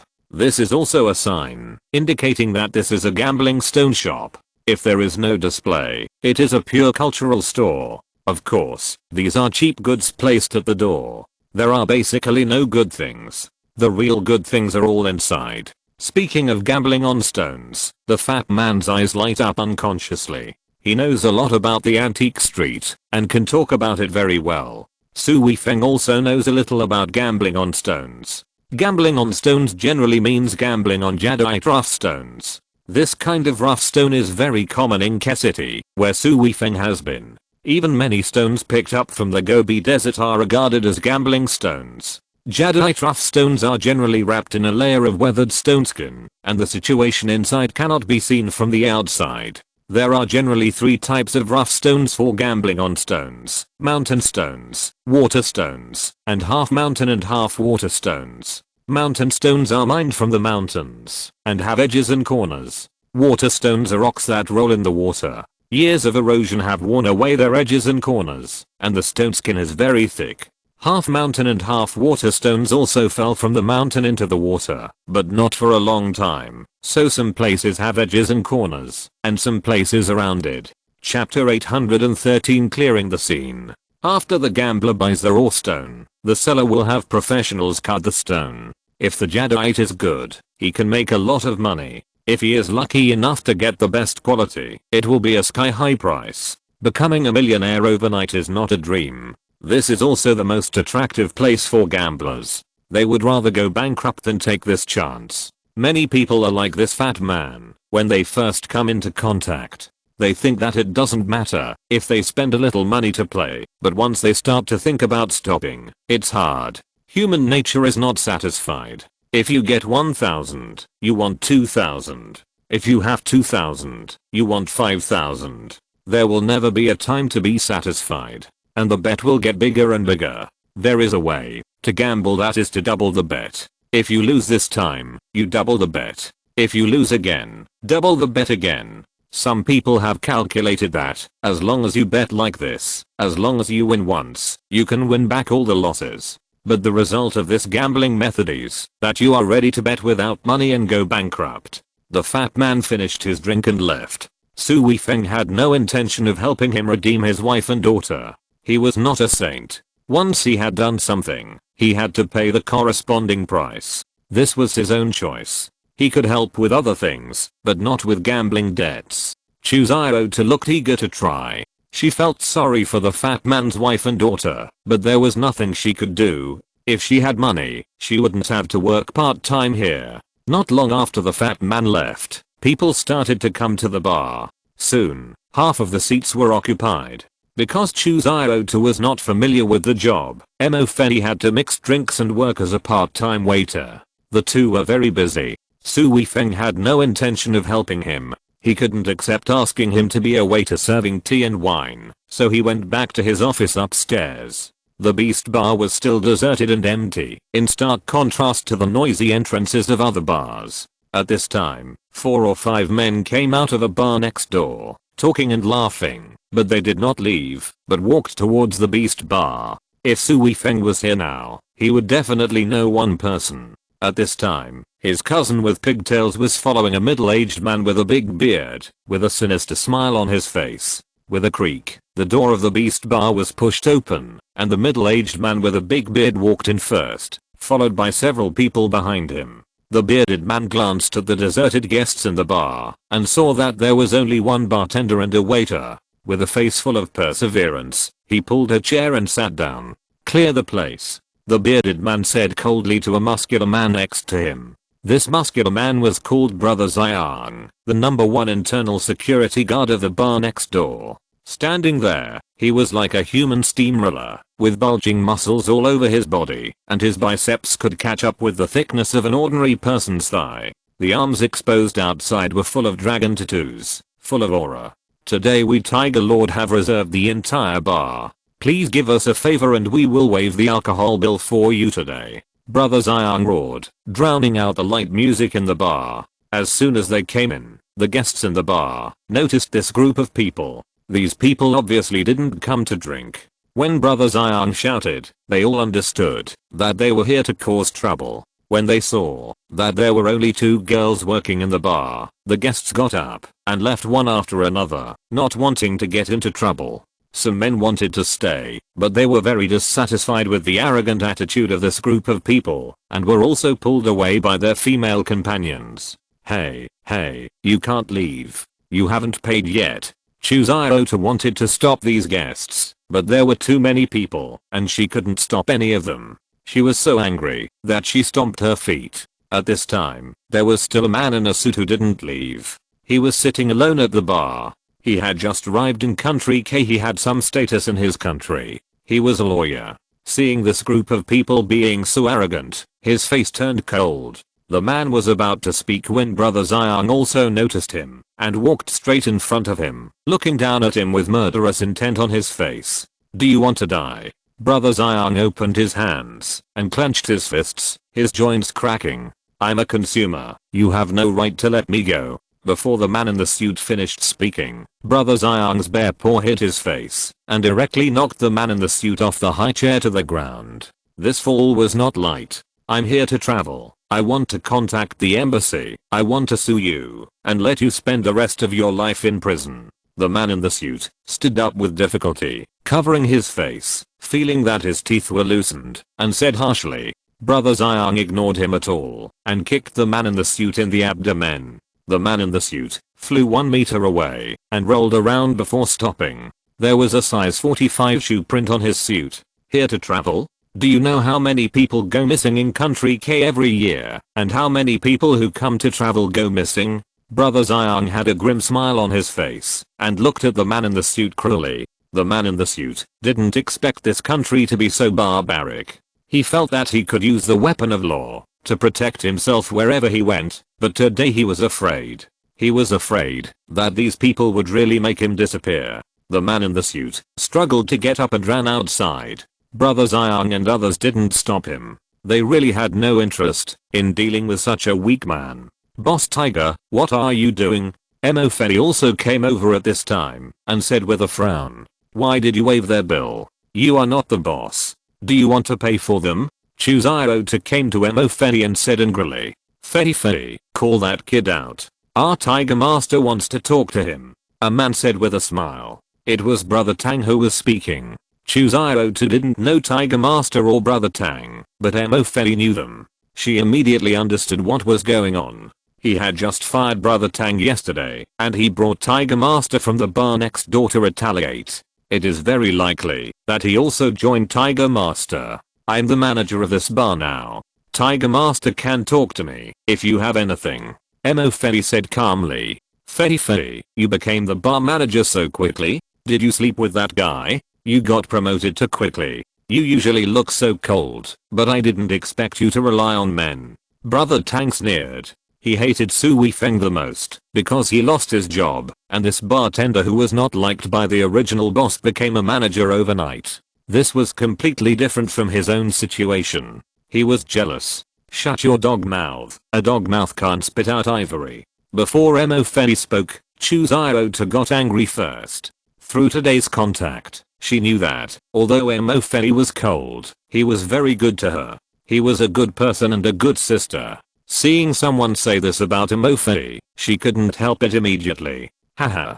Tiger laughed. Brother Tang was furious when Qiao Yushan scolded him. He didn't expect that a little girl dared to scold him. Today, she just took refuge with Tiger. This was too embarrassing in front of Tiger. He glared and raised his hand to hit Qiao Yushan, but Tiger stopped him at this time. Little beauty, you're hot. I like you. Why don't you follow me? You won't have to work anymore. I'll make sure you have enough food and clothing. I'll give you $20,000 a month. How about it? Seeing Qiao Yushan was cute, Tiger Lord became interested and thought about keeping her as his mistress. He could tell at a glance that Qiao Yushan must be a student who hadn't graduated yet. Female students nowadays are very realistic. They have to take out loans to buy famous brands. The conditions he offered would definitely impress her. Dream on, old man. You still want to keep me as your mistress? I'd rather find a pig than you. Qiao Yushan's face turned red with anger. You still want to keep me as your mistress? What do you think you are? Pa. A crisp slap hit Qiao Yushan's face, which immediately made her face swell up. Chapter 814 Risk Sharing. Qiao Yushan covered her slightly swollen face. Tears welled up in her eyes from the pain, but she still tried hard not to let the tears flow out, glaring at Tiger Lord with gritted teeth. Tiger Lord looked at Qiao Yushan coldly. Qiao Yushan's angry look was not intimidating at all, but rather cute. But Tiger Lord didn't care. Women were just playthings in his eyes. He didn't have any sympathy at all. It's not up to you, whether you agree or not. After we sleep, you must beg me to take you. Ha ha ha ha. Tiger Lord narrowed his eyes and smiled at Qiao Yushan. Little girl, don't be ungrateful. If you hadn't met Tiger Lord, you would have been a waitress, and if you follow Tiger Lord, you will immediately be a lady. You don't have to do anything. You can buy whatever you want, do whatever you want. Where can you find such a good opportunity? If I were a woman, I would envy you. Brother Tang also added fuel to the fire. You are not a man. Mo Fei said coldly. She had never thought that Brother Tang was such a person. They were colleagues before. They were decent people. She didn't feel anything except some power. Now something happened. He really had no bottom line. You dare. Brother Tang originally had a feminine image and was indeed insidious. What he hated most was that others said he was not like a man. This was exposing his shortcomings in front of him. Brother Tang was furious and was about to hit this woman, but he trembled all over and went limp before he finished speaking. Mo Fei stared at Qiao Yushan with wide eyes. She couldn't believe that this lively and cute girl would attack him as soon as she said it. Just when Brother Tang was about to hit Mofi, Qiao suddenly took out a palm-sized mini electric baton from his trouser pocket and stabbed it hard into Brother Tang's body. The huge voltage made Brother Tang go limp instantly, and he lay on the ground and trembled from time to time. After Qiao knocked Tang Je over, she didn't stop at all. She took the opportunity to stab Tiger Lord. She just wanted to stab Tiger Lord, but unexpectedly, Tang Je came up at that time and stabbed him with a stick first. Tiger Lord didn't expect that this little hot pepper would dare to attack him. Looking at Tang Je lying on the ground and twitching, the corners of his mouth twitched subconsciously. He was not afraid of this little girl, but he was afraid of the electric baton. Tiger Lord took a step back and successfully avoided the small stick with blow arcs. This was also thanks to Tang Je's credit. If Tang Je hadn't stepped forward and been knocked over first, Tiger Lord would not have been prepared. Then this little girl suddenly came like this. He really didn't know if he could have avoided it. Qiao didn't shock Tiger Lord this time, and she hated him in her heart. She quickly chased after him and stabbed him with a stick again. Suddenly, a big hand reached out and firmly grabbed Qiao's white wrist. The big hand exerted force, and Qiao screamed in pain, and the electric baton in her hand fell to the ground. Qiao felt like she was being clamped by a pair of pliers, and her wrist was about to break. "Let her go." A cold voice came from the stairs, immediately attracting everyone's attention. The person who came was none other than the new owner of the bar, Su Weifeng. His office was so soundproofed, and it was unknown whether the previous owner had any purpose for making the office soundproof so well. Su Weifeng couldn't hear any noise from outside in the office. He wanted to go downstairs to see how the bar was doing on the first day of business, so he came downstairs and saw Qiao being grabbed by Brother Xiang's big hand. Tiger Master guessed Su Weifeng's identity at once. He had been to the Beast Bar before and knew that the second floor was an office. At this time, the person who could come down from the second floor was a stranger, so he didn't need to guess that it must be the new owner. His purpose of coming this time was to find Su Weifeng. Since the real owner had come out, Qiao would naturally be put aside. Tiger Master gestured to Brother Xiang, and Brother Xiang also let go of Qiao.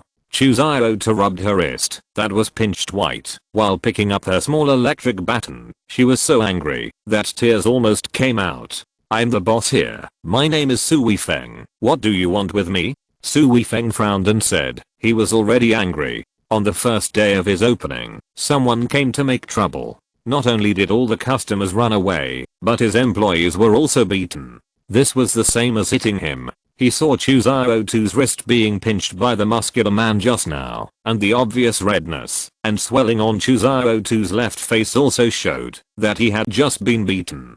This beating of the people around him was the same as beating him. "Our Tiger Lord wants to find you for something, and you kid is hiding. The monk can run away, but the temple cannot." Brother Xiang shouted loudly. "Hey, be civilized, don't scare him." Tiger Lord glared at Brother Xiang, and then turned to Su Weifeng gently. "Boss Su, right? I'm the owner of the bar next door. I want to talk to you about cooperation today," Tiger Lord said with a smile. "I don't know what cooperation Tiger Lord wants to talk to me about," Su Weifeng said in a calm tone. Su Weifeng said, and came to a table near Tiger Lord and sat down, and made a gesture to Tiger Lord to sit down. Tiger smiled slightly and sat down, feeling very proud. Seeing his clerk being beaten, the new boss did not dare to get angry. He was obviously afraid of him. It was no wonder that a kid who had just arrived in country K, even if he had some power in his country, would be useless here and would be controlled by him. "I came here to discuss a cooperation with you today, but now there is one more." Tiger took out a cigar, and a subordinate behind him hurriedly stepped forward to light it. "I run a bar, and you also run a bar. We should be competitors. Is there anything else to cooperate with?" Su Weifeng said calmly. Qiao and Mo Fei stood behind Su Weifeng at this time. The boss came out, and the matter was left to the boss to solve. They also wanted to know what Tiger wanted to do. "That's not right. We are all children of China. We should take care of each other when we go out. What the old generation said is that colleagues are enemies. Tiger said with a smile. If you don't know, you might think he is a generous man. So how does Tiger want to cooperate with me? Su Weifeng looked at Tiger with a hint of amusement. Tiger looked at the people behind him with a smug look and smiled. Now the physical industry is too risky. We are out and about, and we can't predict what will happen. You are also a new bar owner and you probably don't have much experience. The chances of losing money are even greater.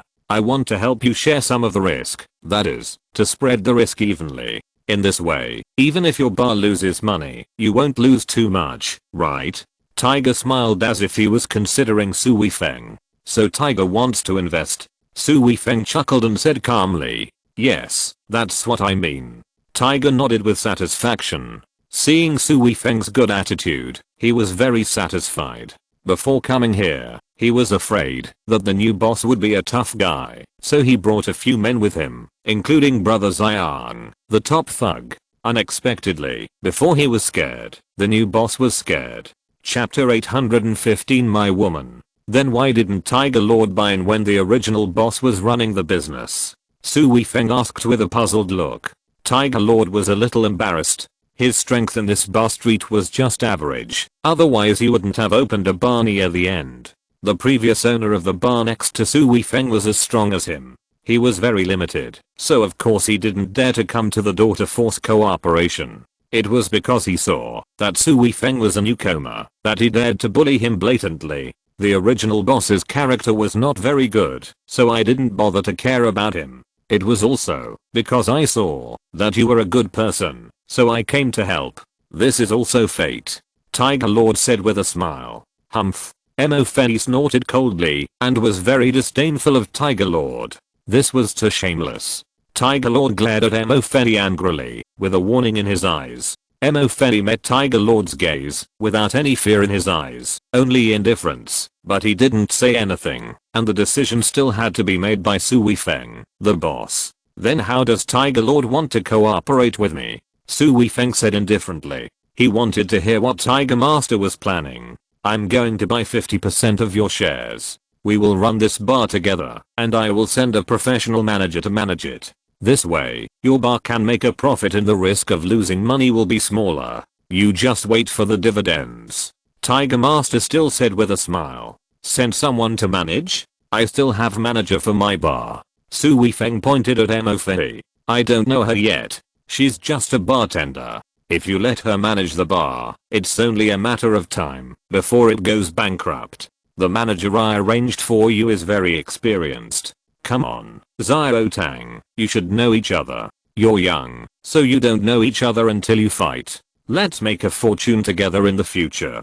Tiger Lord said as he called out to Brother Tang with pigtails. Brother Tang had recovered by now. The electric baton only makes a person lose the ability to move for a short period of time and generally does not cause too much damage. Brother Tang had been glaring at Chu Xiao too, imagining in his heart that he would abuse her in various ways to avenge himself for being electrocuted. When Tiger Lord called him, he hurried to the table. Isn't he a singer? He also knows how to manage? Su Weifeng looked at Brother Tang with contempt, very disdainful, sneered in his heart, saying that Murphy is a bartender who can't manage, and you give me a street singer who can manage. You really take me for a fool. He graduated from Newton University, Tiger Lord said, and Brother Tang was stunned. He went to country K to study abroad, but that was also a fake university. When did it become Newton University? Brother Xiang also coughed for a while. He was also familiar with this resident singer. A student from a famous university came to be a resident singer. Isn't this a joke? He wanted to laugh, but didn't dare to. His face turned red. Of course, his skin was not white, and it became darker now. I wonder how much Tiger Lord is going to spend to buy my half of the shares? Su Weifeng didn't care about Brother Tang's academic qualifications at all, and asked curiously. 1 million. This number is not small, right? The valuation of your bar is only more than 1 million. I pay 1 million for only 50% of the shares. It's sincere enough, right? Master Tiger stared into Su Weifeng's eyes and said with a smile. According to the fair price, this bar is really more than 1 million. except for the original owner. No one knows that Su Weifeng bought it for 5 million. 1 million is indeed a lot, but Su Weifeng doesn't think Master Tiger is a particular person. Sure enough, Master Tiger spoke again. However, my bar's cash flow has been a bit tight recently, and I can't take out so much money for the time being. You owe it first, and I will make it up to you as soon as I have money. Master Tiger vowed. You are trying to get something for nothing. You are so shameless. You want half of the shares without paying a cent. Why don't you go and rob it? Qiao also understood that these 1 million or 2 million are all blank checks. They don't intend to pay at all. They are just here to get shares. Haha, Master Tiger is really calculating. He wants half of the shares of my bar without paying a cent. Su Weifeng laughed loudly, looking at Tiger Master like an idiot. Tiger Master was stunned. Wasn't this kid quite sensible just now? He looked like a coward. How dare he talk to him like this now? He was talking about money. He valued money over his life. Boy, I'm doing this for your own good. With my shares in your bar, you won't have any trouble. This can't be bought with money. The smile on Tiger Master's face disappeared, and his tone became cold. Oh, is this collecting protection money? Su Weifeng sneered, looking at Tiger Master mockingly. You can understand it that way. Tiger Master said coldly. What's the second thing? Su Weifeng suddenly asked. He wanted to know that Tiger Master wanted his shares first, so what would the other thing be? Seeing that Su Weifeng did not resist, but asked the second thing instead, Tiger Master thought that Su Weifeng was afraid of his power and compromised, and he was very proud. The second thing is that I like this little girl. From now on, she will be mine and will not work in your bar anymore. Master Tiger looked at Qiao with a lewd light in his eyes and said in a commanding manner, "Who is yours, you old thing? Go to hell." Qiao couldn't stand it and cursed. "You dare to scold me?" Master Tiger widened his eyes and was very angry. Brother Xiang came over and wanted to catch Qiao. This girl had been chosen by Master Tiger and he must catch her today. Su Weifeng grabbed Qiao's hand and pulled her to sit on the chair next to him. Master Tiger, right? I'm sorry, this girl is mine. Don't dream about it. Su Weifeng said calmly. Qiao widened his eyes, feeling unhappy. What do you mean I'm your man? There is no good boss here. I have to remember this account. Su Weifeng didn't know that Qiao regarded him as a bad guy just because of his casual words. Tiger squinted his eyes. He had never met Su Weifeng before, nor had he met the girl. Now he was not sure whether what the boy said was true or false. But if the boy agreed to give me half of the shares, it would not be impossible to let the girl go today. Women are not as important as money. After the procedures for the share transaction are completed, there will be plenty of opportunities to get the girl. Thinking of this, Tiger laughed unconsciously. It turned out to be my brother's woman. This is so embarrassing. As long as we become partners, you are my brother. I must help my brother take care of his woman. No one else can touch her. Tiger vowed, very generous. I'm sorry, I can still afford to pay for this small bar. I have no intention of looking for a partner. Su Weifeng changed the subject and said with a sneer. What? Master Tiger was stunned for a moment. He didn't expect Su Weifeng to say this. This was completely different from his performance just now. If you're listening to this novel on a channel other than Fanfic World, it means they downloaded and uploaded it without effort. We cordially invite you to visit our channel, Mundo Fanfic Novelos. There you'll find the original version of this story and you can explore many other novels of various genres. We're waiting for you to immerse yourself in a world of incredible novels. Chapter 816. Kill Brother Xiang. Are you kidding me? Tiger's face was so gloomy that water could drip out of it. Tiny Yu, are you worthy? Su Weifeng looked at Tiger mockingly, his eyes full of disdain. Mo Fei and Qiao stared at Su Weifeng with wide eyes. Just now, they thought that this new boss would compromise and succumb to Tiger's power. If that happened, the two of them would definitely resign, and would definitely not continue to work here. They didn't expect that this new boss was so tough and so arrogant. Didn't he say that he just came to Country K? How could he have such courage to challenge Tiger, a local snake? Boy, are you looking for death? Do you know who Tiger is? Brother Tang was also stunned and said in disbelief, "Who Tiger is has nothing to do with me. It's enough for you to know who I am." Su Weifeng said word by word, "Awesome. Although you are not a good person, I have to give you a thumbs up for what you said." Chu Xiaotu looked at Su Weifeng and said excitedly, "Good boy, I was wrong. I didn't expect you to be such a big shot. But this is not China, this is Galan. You have to coil up here if you are a dragon, and lie down if you are a tiger. Even a strong dragon cannot defeat a local snake like me." Tiger Lord looked at Su Weifeng with a sneer on his face, and he would make you cry in a moment. Then have you ever heard a saying that only a fierce dragon can cross the river? Su Weifeng shouted, with a gloomy smile on his face. Everyone who saw him could not help but feel a chill on their backs and their hair stood on end. "Okay, then today I will see if you are a dragon or a worm. Go ahead and destroy him." Tiger Lord shouted at his men. Chu Xiaotu also became nervous. His hands holding the electric baton were sweating. He subconsciously pressed the switch of the electric baton, and the blow arc jumped on the electric baton, crackling. Without anyone noticing, Mo Feni picked up a wine bottle from nearby, which also meant that he was ready to fight at any time. Brother Xiang punched Su Weifeng, who was sitting on the chair. He used all his strength to punch him. Su Weifeng felt like a bull was charging at him. Chu Xiaotu looked at Brother Xiang's brown bear-like figure and could not help but feel a sense of fear. Under Brother Xiang's punch, she was closest to Su Weifeng. The oppressive feeling made her breathless. Seeing that Brother Xiang's fist was about to hit Su Weifeng's head, she opened her mouth and did not react for a while. Su Weifeng was not in a hurry. This muscular man was indeed very strong, but his flexibility and speed were both weak.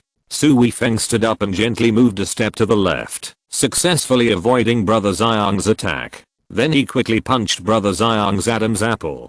Brother Xiang felt dizzy, his eyes rolled, and he fainted. There was a loud bang and Brother Xiang fell heavily to the ground, like a black bear shot by a hunter. Chu Xiaotu saw it most clearly. He didn't expect that the boss was so fast and so powerful. Such a strongman type fighter couldn't even withstand a single blow from him.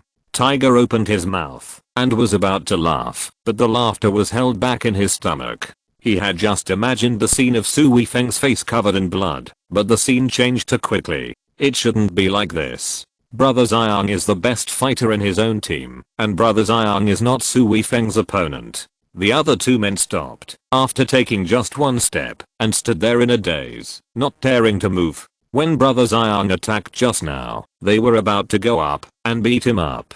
They were too good at this kind of thing. Now that Brother Xiang was knocked down, who would dare to go up? The two of them together were no match for Brother Xiang. If they went up, they would be sending food. Brother Tang was even more frightened. Yesterday, he had been ridiculing this man, and the friction between the two gradually escalated. If he had really fought with this man yesterday, he would probably still be lying in the emergency room now. Thinking of this, he couldn't help swallowing his saliva. "You are such a ruthless person, but this is not your territory. If you offend me, you will suffer the consequences. If you know what's good for you, kowtow and admit your mistakes, I will forgive you." Tiger Lord was terrified, but he couldn't show it on his face. He pretended to be calm and said, "Ha ha ha." Su Weifeng laughed. "Let me admit my mistakes. What right do you have?" Su Weifeng looked at Tiger Lord sarcastically. "Okay, it seems that you won't cry until you see the coffin. Let's wait and see. Let's go." Tiger Lord said viciously, and then stood up and was about to walk out. "Stop," Su Weifeng said coldly. Tiger Lord and others really stopped. Tiger Lord looked at Su Weifeng coldly. I don't know what he was thinking. Did he regret it? Did I let you go? Can you come and go as you please in my territory? Su Weifeng sneered. What a joke. I, Tiger Lord, want to leave, and no one can stop me. Tiger Lord shouted angrily. He didn't expect Su Weifeng to refuse his request without giving him face, but now he won't let him go. He can't be a coward at this time. Really? Su Weifeng suddenly disappeared from the spot, so fast that Tiger Lord could not see how he got here. Su Weifeng kicked Tiger Lord's shin bone hard. With a dull thud, Tiger Lord fell to the ground hard, gritting his teeth and not screaming. He was also a man, and ordinary people could not bear such pain.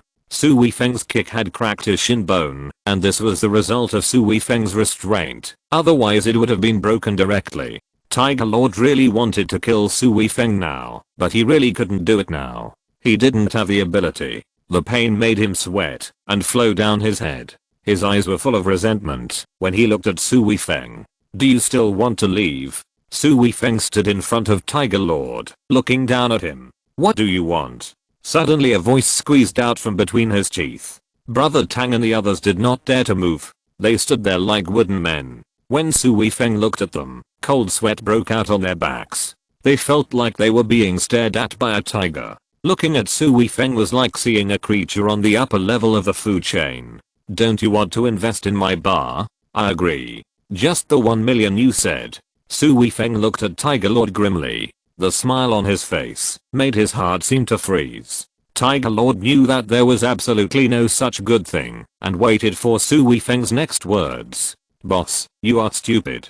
How can you let him invest? What good can such a scum do?" Chu Xiaotu looked at Su Weifeng in surprise. "I don't know what's wrong with this boss. Did he not take his medicine today?" Tiger Lord was furious when he was called a scum. He glared at Chu Xiaotu fiercely, but didn't say anything. What he said now would be empty talk and would only make him more embarrassed. He took note of this account and would not let any of these people in the beast bar go. However, Mo Fei did not make a fuss like Chu Xiaotu. She looked at Su Weifeng meaningfully. She was also very curious about this new boss and didn't know what his intention was.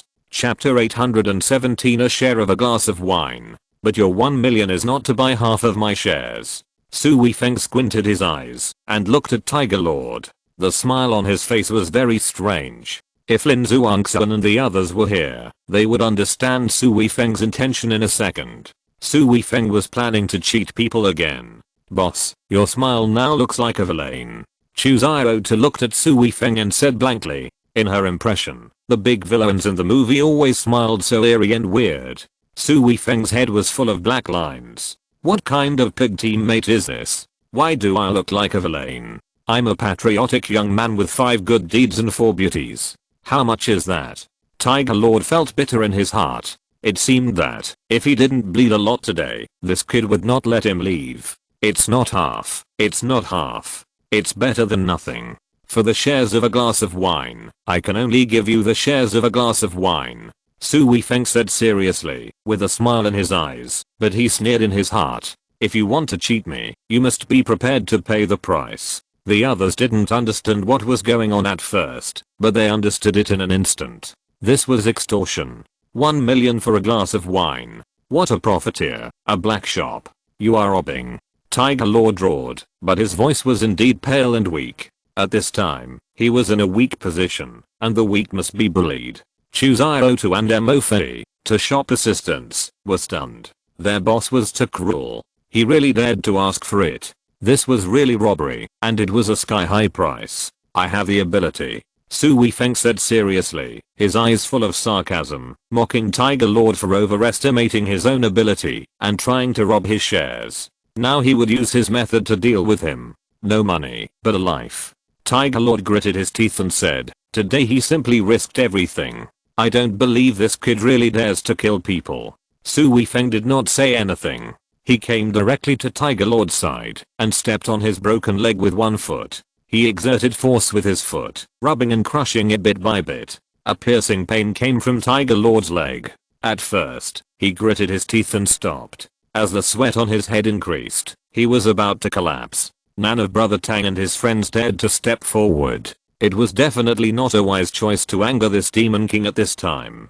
Going up at this time might very well take Tiger Lord's position and be trampled by this Demon King. Looking at the sweat on Tiger Lord's face, his facial muscles were twitching in pain. Several people pretended not to see it and secretly cheered for Tiger Lord in their hearts, saying, "Hold on, Tiger Lord."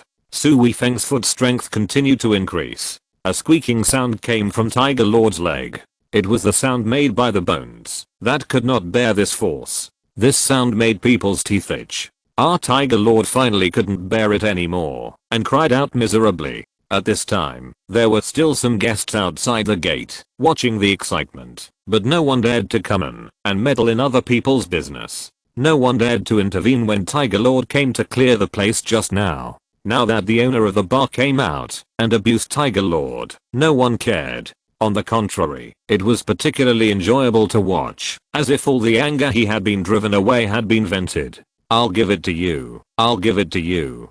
Tiger Lord couldn't stand it anymore. He really wanted Su Weifeng to kick his leg off at once. It was better to suffer a short pain than a long pain. But Su Weifeng tortured him little by little. The pain continued to increase little by little. Every second was like a year for him. Finally, he reached the critical point that he could bear. As Tiger Lord admitted his defeat, Su Weifeng also retracted his foot and looked at Tiger Lord with satisfaction.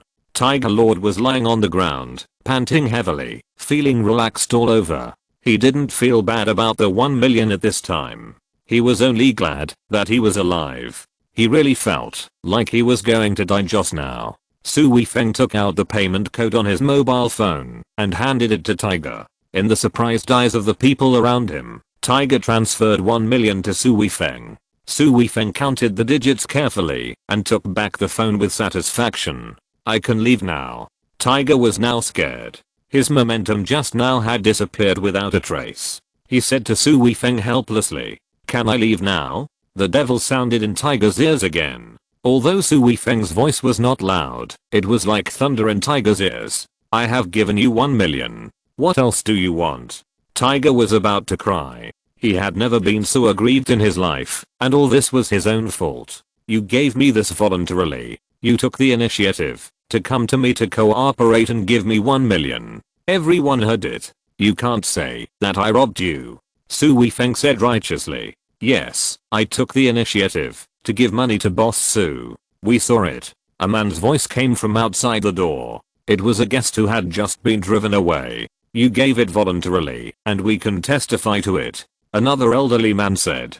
"Sometimes the elderly are more courageous than the young. This person is just a scumbag. He has too much money and nowhere to spend it, so he has to give money to people. If people don't want it, they won't accept it. He has to torture himself to force people to take it." The one who spoke was the lawyer who was driven away. He was going to return to his country tomorrow and would not stay in this chaotic place. Before leaving, he saw his enemy being tortured, and he was so happy that he was about to take off. The onlookers outside shouted one after another. It was really worth coming to the bar today. They watched a live version of martial arts blockbuster for free. I believe that those watched in the cinema are not so exciting. I didn't expect the owner of this clear bar to be so strong. I will come here again in the future. I feel a sense of security for some reason. Didn't you see that the monster like the Hulk was killed in one move? Let's see who dares to make trouble here. Don't you have two things today? The first thing I promised you is to let you invest 1 million. The second thing is that you want to take my people away, right?" Su Weifeng pulled Chu Xiaotu to his side. "You don't want to sell me for 1 million, do you?" Chu Xiaotu stared at Su Weifeng with big eyes, looking at Su Weifeng warily. Now this boss is the big boss in her eyes, and the most evil one. Su Weifeng really wanted to knock Chu Xiaotu's head. What kind of brain circuit is this? It's too strange. Su Weifeng ignored Chu Xiaotu and continued to look at Tiger Lord with a weird smile in his eyes. Tiger Lord now hopes to see Su Weifeng's vicious expression. This weird smile is too creepy. He feels like a toy that can be torn to pieces at any time. How dare I dream about Boss Su's woman? Please be generous and let me go. Tiger Lord begged for mercy directly. He didn't dare to be tough now. You beat my people, and she was scared by you. What do you say? Su Weifeng's face suddenly turned cold. Tiger Lord was depressed. Why did this man's face change so quickly? Every time he changed his face, he was nervous. This feeling was too tormenting. Chu Xiaotu was finally not a bad teammate this time. She pretended to look pitiful and scared and looked at Tiger. The pitiful look made Su Weifeng want to protect her. He thought to himself that women were really devils. I scared this lady. I will pay you back. Tiger hurriedly said to Chu Xiaotu. After seeing Su Weifeng's methods, he was simply a devil, and the cute Chu Xiaotu was an angel in comparison. He thought it was better to deal with angels. Miss, how much do you need me to spend? Tiger asked with a guilty conscience. Chu 02 thought about it and finally stretched out a finger. 10,000. No problem. I'll transfer it to you now. Tiger was as if he had been pardoned. He was really afraid that this girl would ask for a lot, but fortunately this girl was not that evil. Chapter 818. A glass of good wine. Chu 02's eyes widened and she forgot to close her mouth for a moment. She wanted to say 1,000, but Tiger Master misunderstood and gave her 10,000 directly. You know, this is US dollars. How long does it take for a student to earn so much money as a part-time worker? Little stars appeared in his eyes. Su Weifeng slapped his forehead. He was speechless. This girl's appetite was too small. But think about it. Female students who come out to work part-time don't have much money. This 10,000 US dollars is already a lot of money. Seeing that Chu 02 didn't suffer any injuries, but her face was a little red and swollen, she was willing to compensate with 10,000, so let her do it.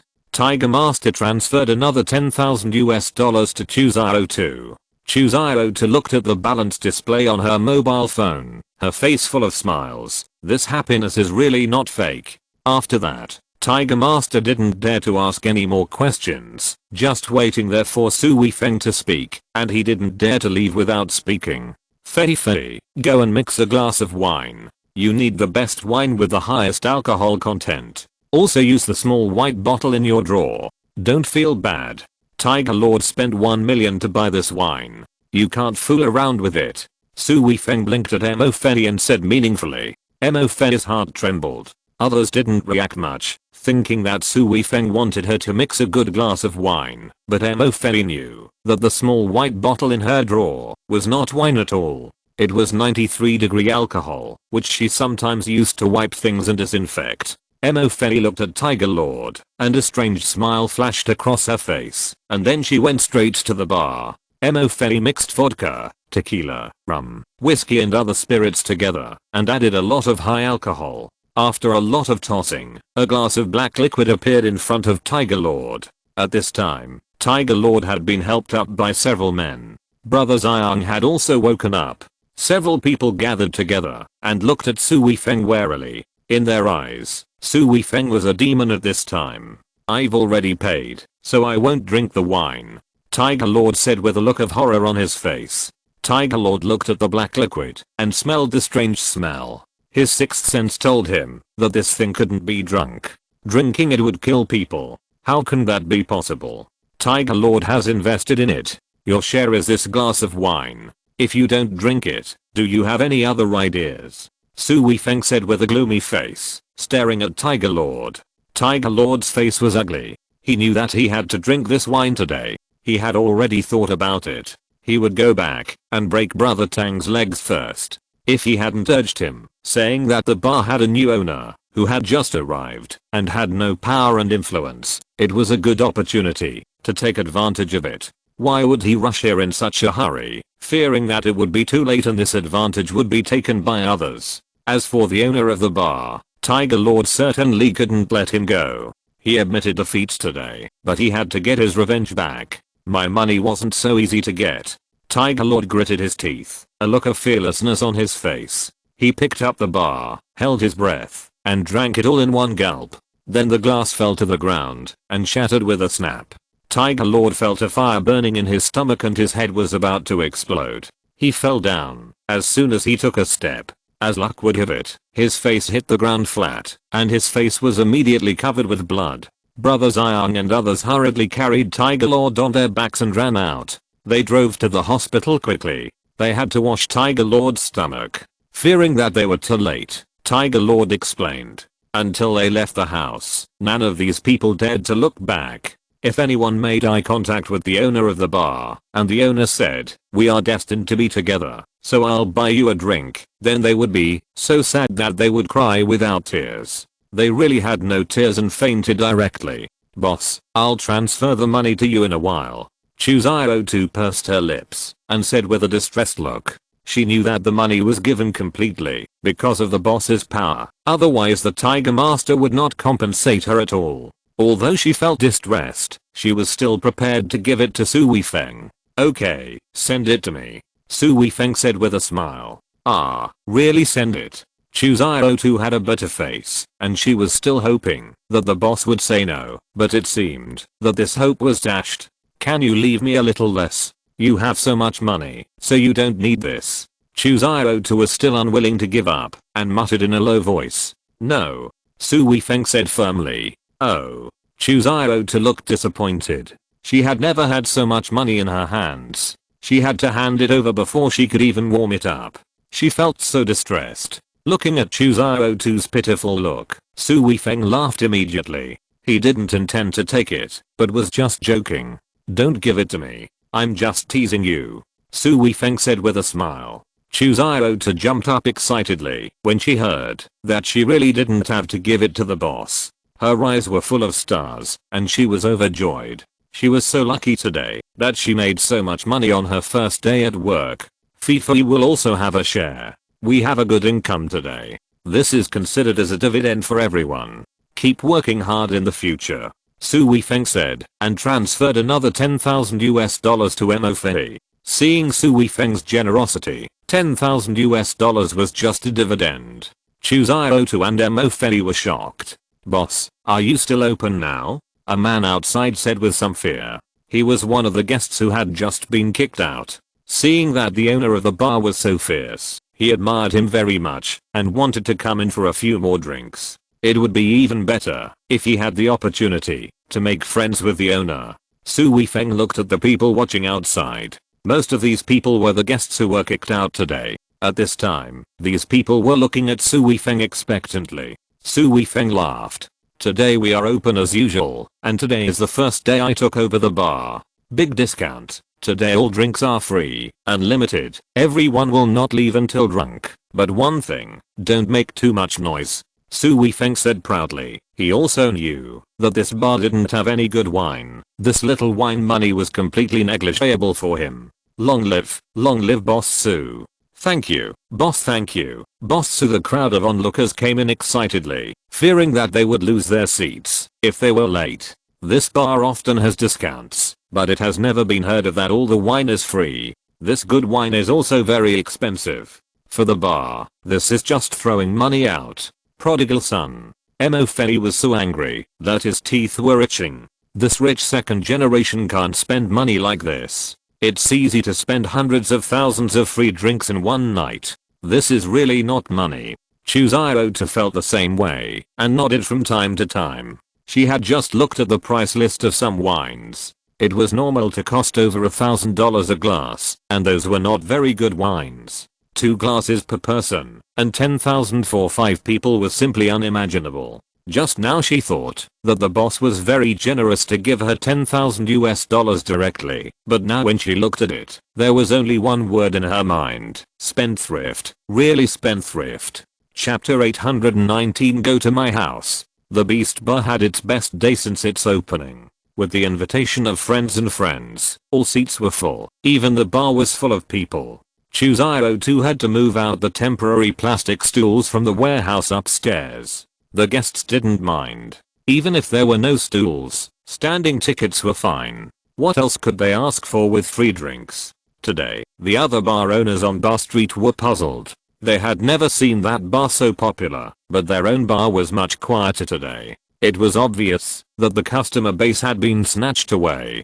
Could it be that some new pole dancing performance was introduced? That shouldn't be the case. There are several bars on the street with such performances. Could it be a more exciting reality show? That's crazy. Several owners ran to the outside of the Beast Bar and wandered around, pretending to be walking, and their eyes were fiercely looking into the bar. They saw that many people didn't even have seats, but stood there with a cocktail, and drank it with relish, with a smile on their faces. They all widened their eyes. When did these guests become so easy to talk to? It was not until 2 o'clock in the middle of the night that the last table of guests reluctantly left the bar under Qiao's fierce gaze. Looking at the mess on the ground, Qiao wanted to cry, but had no tears.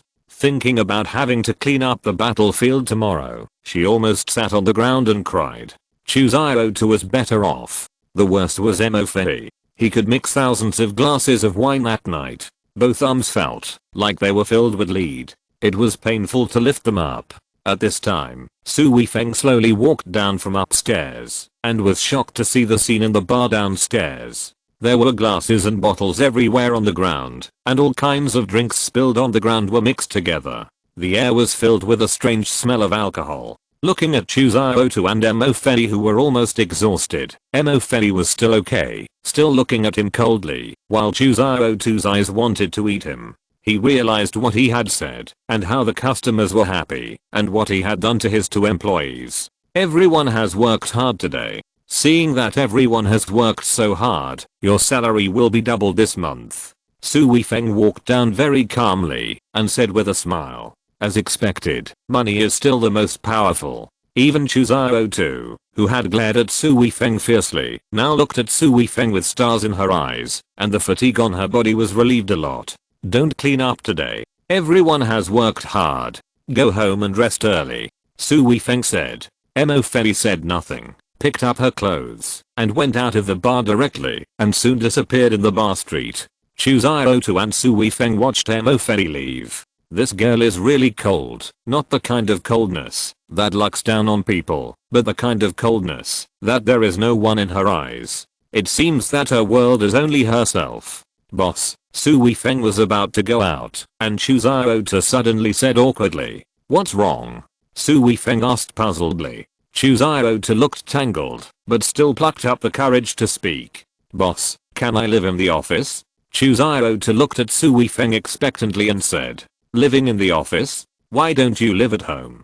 Su Weifeng was very confused by Chu Xiaotu's request. During the holidays, there is no one in the school, and we are not allowed to live in the dormitory. I have no place to live. Chu Xiaotu said embarrassedly. "What about your classmates? Where do they live?" Su Weifeng asked curiously. "Many of them have returned to China, and some have rented houses in other people's homes," Chu Xiaotu said. Su Weifeng knew what was going on as soon as he thought about it. The round-trip effort to return to China is also very high. The vacation time is not long anyway. Some students whose family conditions are not too good choose not to go home. This is probably the case with Chu Xiaotu. Then there is no place to live. Where have you lived these days?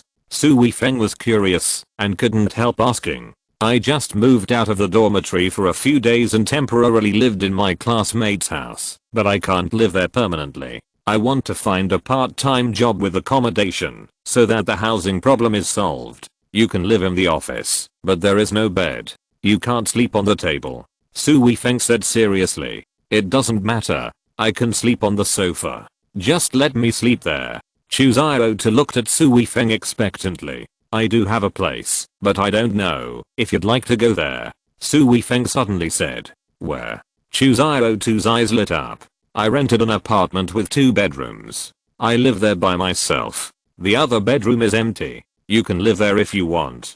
Su Weifeng thought for a while and said that it was a waste to live in his noble house by himself. It was empty all day long. If Chu Xiaotu lived there, it would solve her accommodation problem. "Live with you? You don't really want me to be your woman, do you?" Chu Xiaotu jumped up and pointed at Su Weifeng and shouted. "You're dreaming. You want to support me just because you have money? What do you think of me? It's impossible. I won't do it." Chu Xiaotu jumped up and glared at Su Weifeng fiercely. Su Weifeng was so upset. How could this girl have such a rich imagination? Am I such a bad guy? He quickly grabbed Chu Xiaotu. "What are you thinking? Who told you to be my woman and keep me as a mistress? I'm not interested in keeping you as a mistress. I just see that you are my employee and I'm giving you my dorm room. You can go if you want." Su Weifeng looked depressed and pretended to be angry. "Really not wanting to keep me as a mistress? I'm so cute." Chu Xiaotu turned around and blinked her big eyes a few times. Su Weifeng was really convinced. Was she seducing me or testing me? Was she trying to keep me as a mistress or not? However, Chu Xiaotu was a beauty and a cute type. She pretended to be cute and Su Weifeng was really attracted by her. "Look at your straight look. You must have something to hide. All men are perverts, especially the rich ones." Chu Xiaotu shouted loudly, looking like no one could deceive her. Su Weifeng shook his head and sighed that he had been given the bad guy card. It was the nth time in the past 2 days. "Does your room have a door?" Chu Xiaotu suddenly said, when Su Weifeng was about to go home and let Chu Xiaotu sleep in the office. Of course there is a door. Which room doesn't have a door? Su Weifeng said puzzledly, but he understood Chu Xiaotu's meaning in an instant. This is to prevent wolves. Not only is there a door, but there is also a door lock. It can be locked. Su Weifeng gritted his teeth and said that he was wronged for being kind. It was really unfair. Well, I'll live in your place. But I won't live in your place for free. Just charge me less rent. Chu Xiaotu finally decided. If there is a room to live in, it is certainly better than an office. At least you can sleep in a bed and take a shower. This is the most important thing. Although Chu Xiaotu is not very confident about Su Weifeng, she suddenly feels confident when she thinks that the room can be locked and she has an electric baton. At this time, she has forgotten how powerful Su Weifeng is. Can a small electric baton really do anything to him? Chapter 820, Tyrant. The Oriental Hotel looked even more magnificent in the night. Standing in front of the hotel, Chu Xiaotu was in a daze. She knew that the boss rented a place, which should be an apartment or a hotel, but she didn't expect it to be a hotel, or the Oriental Hotel, the best hotel in Chinatown. Although Chu Xiaotu had never been here, she had heard from her classmates that the most ordinary rooms in the Oriental Hotel cost hundreds of dollars a night. Few of these students could afford it. How could ordinary people live here for a long time? Chu Xiaotu turned her head and looked at Su Weifeng with vigilance. Boss, are you lying to me? You don't live here at all. You brought me here to get a room. I'm not that casual. Chu Xiaotu's face was cold and she was secretly angry. She didn't expect the boss to be such a person. He was no different from that Tiger Lord. He wanted to sleep with me on the first day he met me. Sure enough, there are still many bad people. Su Weifeng was really speechless. How could this little girl have such a rich imagination? She just didn't believe that she was a good person. She really couldn't wash herself clean, even if she jumped into the Yellow River. Mr. Su, you are back. High-end hotels are different. It was past 2 in the morning, and there was still a receptionist at the door. This receptionist in Cheongsam was on night shift, but she had seen Su Weifeng's photo. As a guest of the noble room, especially a long-term guest, the hotel was afraid that someone would neglect this VIP, so every employee had told them and showed them Su Weifeng's photo.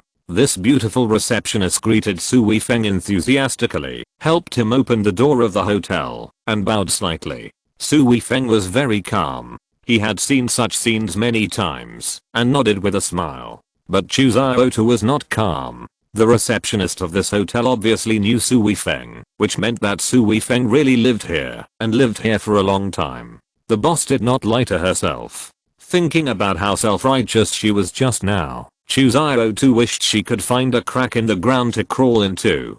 Su Weifeng smiled at Chu Xiaotu, feeling proud in his heart. This receptionist came at the right time. The receptionist escorted Su Weifeng and Chu Xiaotu to the elevator and then left. As for who Chu Xiaotu was and whether she had registered, they didn't care. It was not uncommon for guests here to change their female companions every day. Country K is an open country. Chu Xiaotu went up to the noble room on the top floor with Su Weifeng and pushed open a double-leaf rosewood door. The two finally return home. Is this the room at the Oriental Hotel? Chu Xiaotu seemed like a little girl who had just entered the city. Everything she saw was new.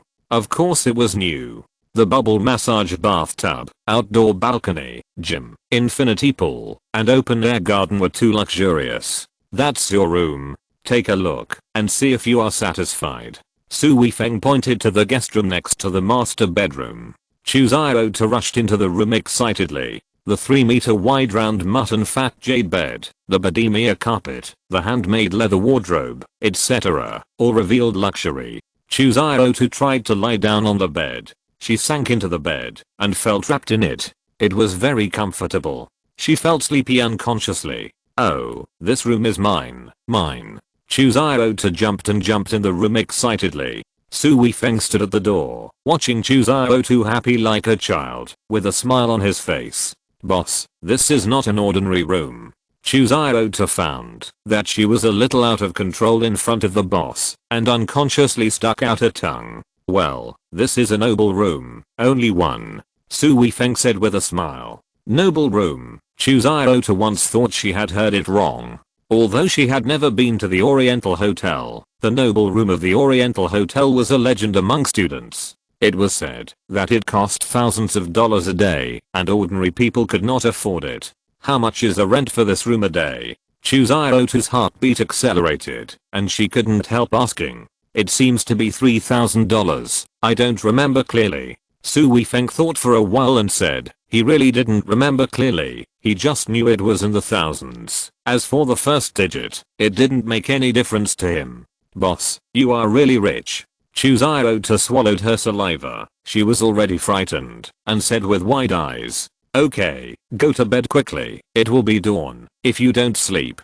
Su Weifeng simply took a shower and returned to his room. After a while, he heard a sound of tiptoeing into the bathroom, followed by the sound of water. It should be Chu Xiaotu taking a shower. Chu Xiaotu was alert in his heart and even took the electric baton to the bathroom. Although he wanted to try the bubble massage bathtub, he still didn't dare to and just took a simple shower under the rain. Men are not good people and rich men are the worst of the bad guys. While taking a shower, he was wary of the movement outside, fearing that Su Weifeng would rush in and finished his shower in a while. Chu Xiaotu tiptoed back to her room and quickly locked the door. When she just lay down on the bed, she was still conscious to pay attention to the sounds outside. Soon she felt sleepy and fell asleep comfortably. Su Weifeng was still awake at this time. He was lying on the bed thinking about this task. This task was not difficult, but it was definitely not simple. The most important thing was that he had no idea at all. At noon the next day, Su Weifeng woke up under the warm sunshine, and his fatigue was swept away. As soon as he went out, he saw a figure jumping on the balcony outside, bathing in the golden sunshine and full of energy. It turned out that Chu Xiaotu was doing aerobics. The bar was very quiet these days and nothing happened.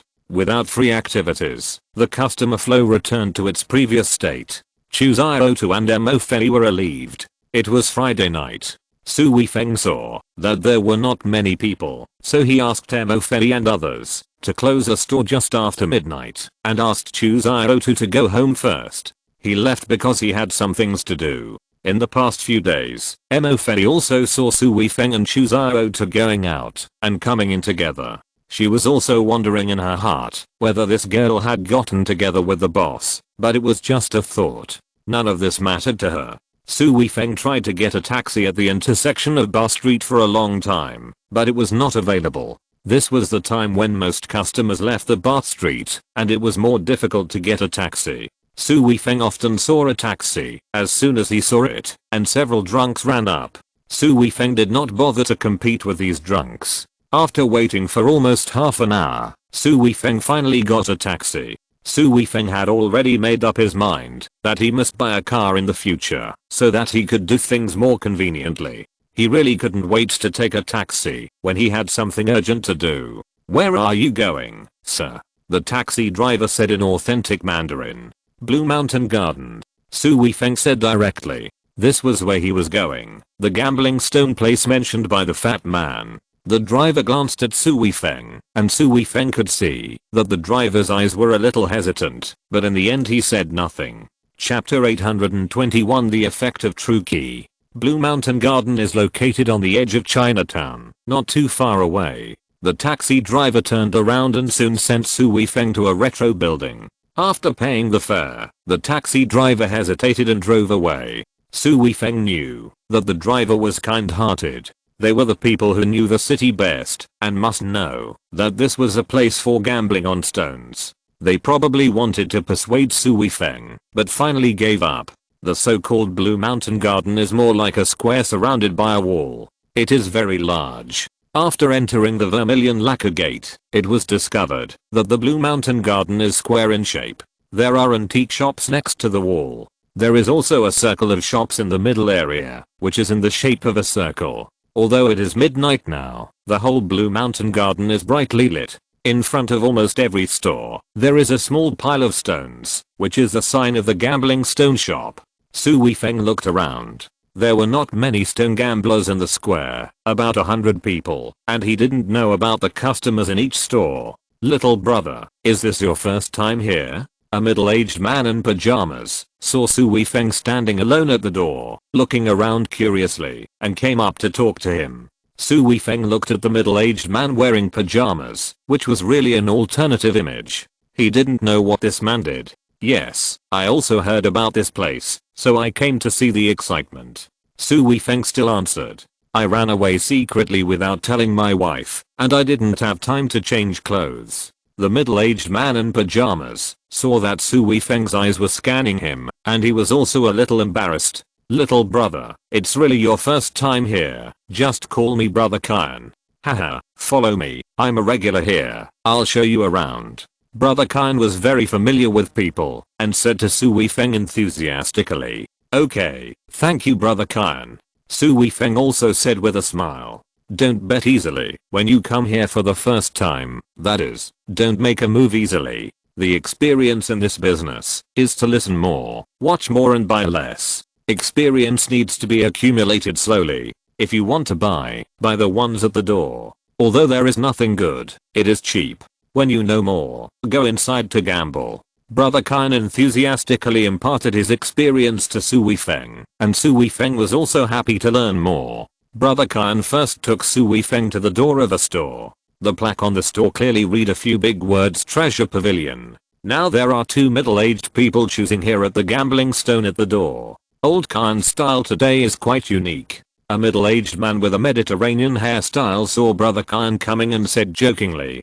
he must have been driven out by his wife. "Old Qian, you have to buy insurance, otherwise being beaten by your wife will not be considered a work injury." Another middle-aged man with a greasy face said. Old Qian stole a glance at Su Weifeng and felt very embarrassed. He just met a little brother and just said that he would take people to see the world, but he was exposed by these two bad friends. He really wanted to kick them twice. "Haha, I came out late. I was afraid that if I came too late, the good stuff would be gone. I came out without changing clothes," Lao Qian said with a laugh. The two middle-aged men just smiled evilly and didn't say anything. Obviously, they knew Lao Qian's background. "Let me introduce you. This is Brother Su. I just met him.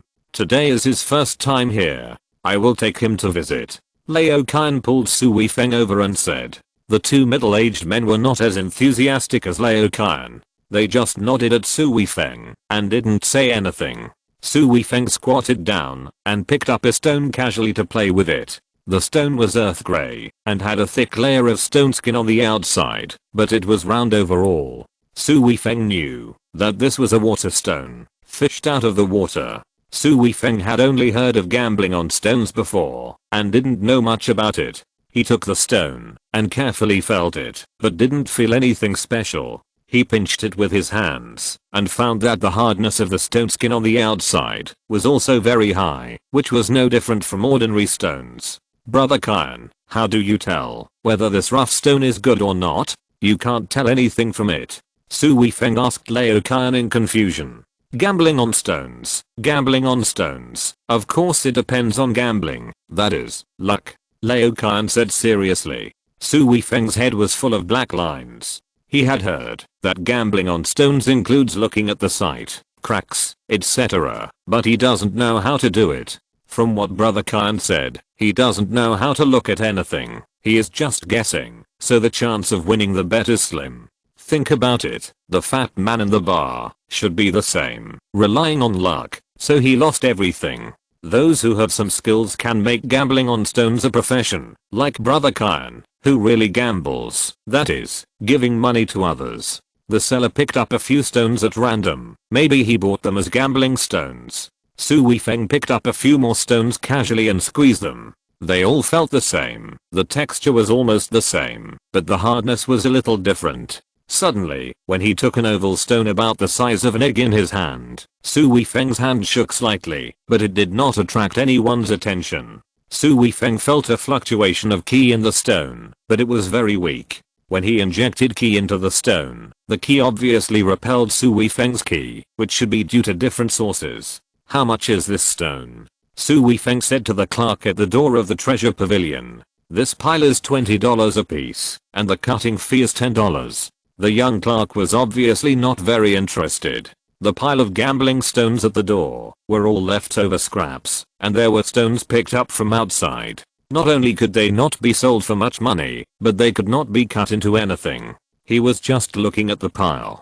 Brother Sue, this one won't work. Look at the shape of this stone. It's too round, almost like an egg. It's obviously polished. This kind of artificial one is only good for laymen. Leo Kyan said disdainfully. I really like this one. It feels good. Anyway, it's cheap, so I'll buy one to try. Su Weifeng said with a smile. I want this one. Help me cut it. Su Weifeng said to the clerk. After Su Weifeng paid, the clerk took the raw stone and put it on the cutting machine next to it. As soon as the cutting machine was turned on, many people gathered around. Many of the people in the square were like Leo Kyan, who looked more but bought less. When they saw someone betting, they immediately gathered around to watch the fun. The guy put the rough stone on the workbench, took the cutting machine, and cut the egg-shaped rough stone into 2 halves just like chopping wood.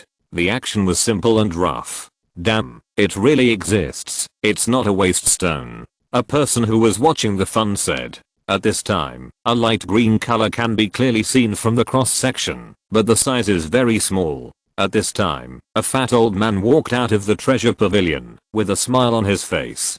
Congratulations, brother, you can open the jadeite. The quality of this jadeite is okay, but the size is a bit small. It can only be made into a ring. Our treasure pavilion will buy it for $500. What do you think? The fat old man picked up the cut 2 halves of the stone and looked at it and said, Chapter 822 Can you come pick me up?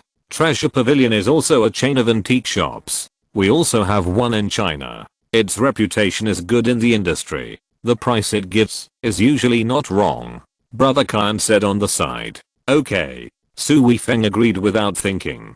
This little money was not important to him. He just wanted to test his own ideas. Seeing that the young man was very straightforward, the fat old man was also very happy. He hated the kind of people who didn't understand at all and said he was a liar. I heard that Mr. Chen will come to Lanshan Garden next week. Someone in the crowd said. Which Mr. Chen? It's Professor Chen, a master of treasure appraisal in China and a winner of the Nobel Prize in Literature. Su Weifeng was confused. Is this Mr. Chen a master of treasure appraisal or a professor? There is also a Nobel Prize in Literature. What is the relationship between treasure appraisal and literature? Who is this Professor Chen? Su Weifeng said to old Kyan beside him. This is a big shot, very famous in the domestic treasure appraisal industry, but he also has a deep research on gambling stones. Last year, he gambled out a perfect jadeite rough stone in our Blue Mountain Garden, and the store bought it for 10 million. I must come to see it next week. He is a great god in the gambling stone world. Leo Kyan said with admiration. Su Weifeng also smiled when he saw Leo Kyan's look. This is the star chasing in the gambling stone world. People who can cut out tens of millions of rough stones should have some real skills. It is impossible for Leo Kyan to be a pure gambler, Su Weifeng thought. After walking around the Blue Mountain Garden, Su Weifeng said goodbye to Leo Kyan and walked out of the gate of the Blue Mountain Garden. He was not here to gamble on stones, but to find someone. He asked Leo Kyan several times along the way, but Leo Kyan didn't know that there was a missing gambler in the Blue Mountain Garden. It seems that the possibility of the scientific researcher coming here is not great. An outsider who only stays for a few days should not be exposed to such a place. Back at the hotel, Su Weifeng gently opened the door of the room, afraid of waking up Chu Xiao. As soon as he walked into the living room, he saw Chu Xiao's door was open. Su Weifeng was puzzled. How could Chu Xiao, who was always on guard against him, not lock the door at night? He walked to the door and looked inside. It was empty. Chu Xiao was not inside at all. Su Weifeng went to the bathroom again and there was no one. The gym and the balcony were the same. Su Weifeng frowned. The two had just separated for a short time. Nothing would happen in such a short time. Still a little worried, Su Weifeng called Chu Xiao's number. The call was connected, but no one answered.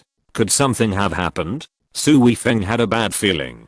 Xiao, where are you? Why didn't you go home? Suddenly the phone was connected, and Su Weifeng said directly, hello, Who are you? A strange girl's voice came, and there was loud music over there. Su Weifeng was stunned for a moment. Did he save the wrong number? This was obviously not Chu Xiaotu's voice. Hello, Xiaotu. You have a boyfriend, but you didn't bring him. Ask your boyfriend to come over, and let us meet him. The playful voices of several girls came from the phone. Su Weifeng understood this time that he was misunderstood. Honey, can you come pick me up? Chu Xiaotu's somewhat nervous and shy voice came over. Su Weifeng was sure that this was Chu Xiaotu. Where are you? Su Weifeng was startled, but he immediately realized that he was a shield, but he still cooperated.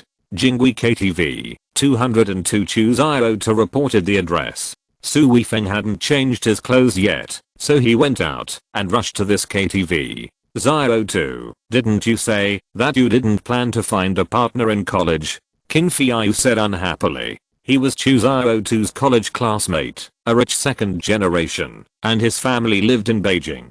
He had been pursuing Chu Xiaotu, but Chu Xiaotu simply avoided him. In the end, he had no choice but to say that he didn't plan to find a partner in college. Today's reunion of several left-behind classmates was also organized by Qin Fiyu, and all expenses were covered. He also wanted everyone to match him and Chu Xiaotu, but he didn't expect Chu Xiaotu's boyfriend to show up. Yes, Xiaotu, I haven't heard that you have a partner. When did it happen? Nana also asked curiously. She is Chu Xiaotu's best friend. Today, Qin Fiyu originally brought Chu Xiaotu to match him. We just got together recently. We fell in love with each other and got together. Chu Xiaotu said carelessly. Qin Fiyu's heart was bleeding. How could the goddess in his heart fall into the arms of others? He had to get her back no matter what. At this time, there were 5 people in the 202 private room. Chu Xiaotu, Qin Fiyu, Nana, Shibin, and Qiao Yushan. They were all classmates, and they all did not go home for various reasons. Today, Qin Fiyu hosted a few people to sing.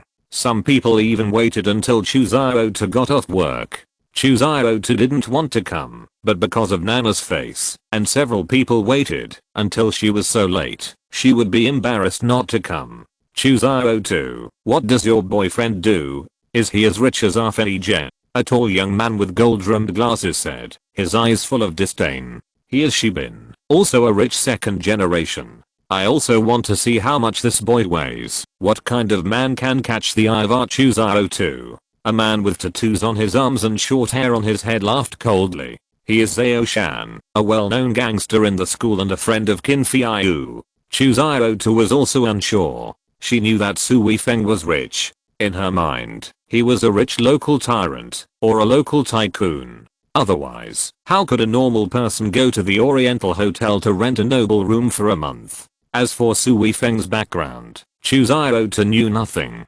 According to her analysis, Su Weifeng should not have any background, and even if he did, it would not be a big background. Otherwise how could he come to K country alone to start a business? When that boy comes, you guys beat him hard for me. Qin Fiyu took the opportunity when Chu Xiaotu went to the bathroom and said fiercely, don't worry, if anyone dares to mess with Fei Zhen's woman, I'll break his legs. Qiao Yushan said with a smile. You won't really beat up Xiaotu's boyfriend, will you? Xiaotu must hate me. If I hadn't persuaded her, Xiaotu wouldn't have come. Nana said with some worry. She and Chu Xiaotu have been good friends since they came here from abroad, and she didn't want this to affect their relationship. Nana, don't worry, they are really good at fighting. They are just talking, trying to scare that guy, so that he knows the gap between us, and will feel ashamed and leave Xiaotu naturally. Shibin said while hugging Nana.